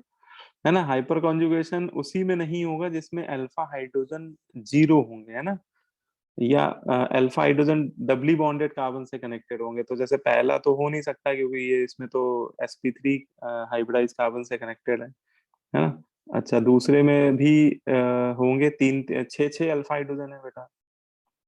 तीसरे में भी डबल बॉन्ड के रिस्पेक्ट में 3 अल्फा हाइड्रोजन है। लेकिन चौथे में अगर देखें, कार्बोकैटायन से डायरेक्टली बॉन्डेड कार्बन तो दिख रहा है हम लोगों को, लेकिन इस पे अल्फा हाइड्रोजन नहीं है, 0 अल्फा हाइड्रोजन है। ठीक है, तो बिल्कुल सही बताया जूही ने, है ना? आंसर जी डी हो जाएगा इसका। ठीक है, अगला जैसे F3 देखते हैं। F3 कह रहा है which of the following alkene will show maximum number of hyper conjugated form. आपसे कह रहा है सर कौन बी। सा एल्कीन है जिसके मैक्सिमम बन रहे हैं। कौन सा? B. Yes. Yes. D. B की T? B. B. B. B, ठीक ठीक, है ना? बी और डी में डाउट होता है ना कि तो इसमें बी हो जाएगा, क्योंकि बॉम्बे आंसर हो जाएगा। इसमें 3 अल्फा हाइड्रोजन है, ए वाले में तो 0 अल्फा हाइड्रोजन, और सी वाले में 2 ही अल्फा हाइड्रोजन है, और डी वाले में 1 है, ओनली 1 है ना? तो सबसे ज्यादा फिर बी में हो गया, है ना? बॉम्बे सही हो गया, करेक्ट। इसके बाद लास्ट एक क्वेश्चन ये भी देख लो। इसमें कह रहा है which one of the following has inductive, mesomeric and hyper conjugation. कह रहा है कि इनमें कौन सा स्ट्रक्चर ऐसा है जिसमें तीनों टाइप के इफेक्ट देखने को मिल रहे हैं हम लोग को। आई इफेक्ट भी ऑपरेट हो रहा हो, मीजोमेरिक इफेक्ट भी ऑपरेट होता दिख रहा हो, एम इफेक्ट और हाइपर कॉन्जुगेशन भी दिख रहा हो, सर सी है ना? वाले। बट सी वाले में तीनों तरह का इफेक्ट हमें बताना है। तो एक एक करके देखने में समझ में आता है। वैसे देखो, ए वाले में हाइपर कॉन्जुगेशन नहीं हो रहा है ना, तो इसमें आप पहले ही बोल सकते हो कि भैया हाइपर कॉन्जुगेशन नहीं हो रहा है, तो ये आंसर नहीं होगा। दूसरे में हाइपर कॉन्जुगेशन हो रहा है, मिथिल का प्लस आई भी लग रहा होगा, लेकिन मीजोमेरिक नहीं हो रहा है ना, दूसरे वाले में मीजोमेरिक एब्सेंट है। तीसरे वाले में हाँ देखो डबल बॉन्ड के रिस्पेक्ट में अल्फा हाइड्रोजन है, तो इसमें हाइपर कॉन्जुगेशन बनेंगे भाई, 3 हाइपर कॉन्जुगेशन स्ट्रक्चर हो रहा होगा। कार्बोनिल के इफेक्ट रिस्पेक्ट में माइनस आई भी लग रहा होगा, है ना। और इसमें ये पाई बॉन्ड इस पाई बॉन्ड के साथ अल्टरनेट पोजीशन में भी है, तो कार्बोनिल का माइनस एम इफेक्ट भी लग रहा होगा डबल बॉन्ड पे, है ना। तो सी आंसर बिल्कुल सही है। डी वाले में आपका कौन सा, अच्छा डी वाले में बताओ कौन सा इफेक्ट नहीं हो रहा है इन तीनों में हाइपर से? कॉन्जुगेशन। Hyper conjugation. हाँ, इसमें हाइपर कॉन्जुगेशन ही नहीं हो पा रहा है। ठीक है, इसको भी हटा दो। तो ठीक है, बी आपका सी सही लगा। चलो ठीक है, फिर आज इतना ही रखते हैं। अगली क्लास में हम लोग फिर एरोमेटिसिटी, नेक्स्ट टॉपिक है आपका एरोमेटिसिटी। ठीक है, ये करना है। और एक आपकी मुझे सीट डिस्कस करनी है उसकी आयनिक इक्विलिब्रियम की, है ना। तो क्योंकि संडे का टेस्ट भी है ना तो आप लोगों का, यस सर। Yes sir. तो अब देखना पड़ेगा कि कल एक्स्ट्रा क्लास किसी दिन लग सकती है कि नहीं लग सकती है, या तो संडे को सुबह ही डिस्कस कर दें, टेस्ट तो शाम को ही होगा। Yes sir. यही करते हैं, है ना, संडे को मॉर्निंग में डिस्कस कर लेंगे, टेस्ट शाम को रहेगा तुम लोग का। ठीक है, तब तक आप लोग लगा लीजिए, सॉल्व कर लीजिए आयनिक की सीट। ठीक है, और नेक्स्ट क्लास में ये पढ़ेंगे हम लोग एरोमेटिसिटी। ठीक है, thank you sir. Thank you. Thank you. चलो फिर आज की Thank you, क्लास sir. यही समाप्त करते हैं।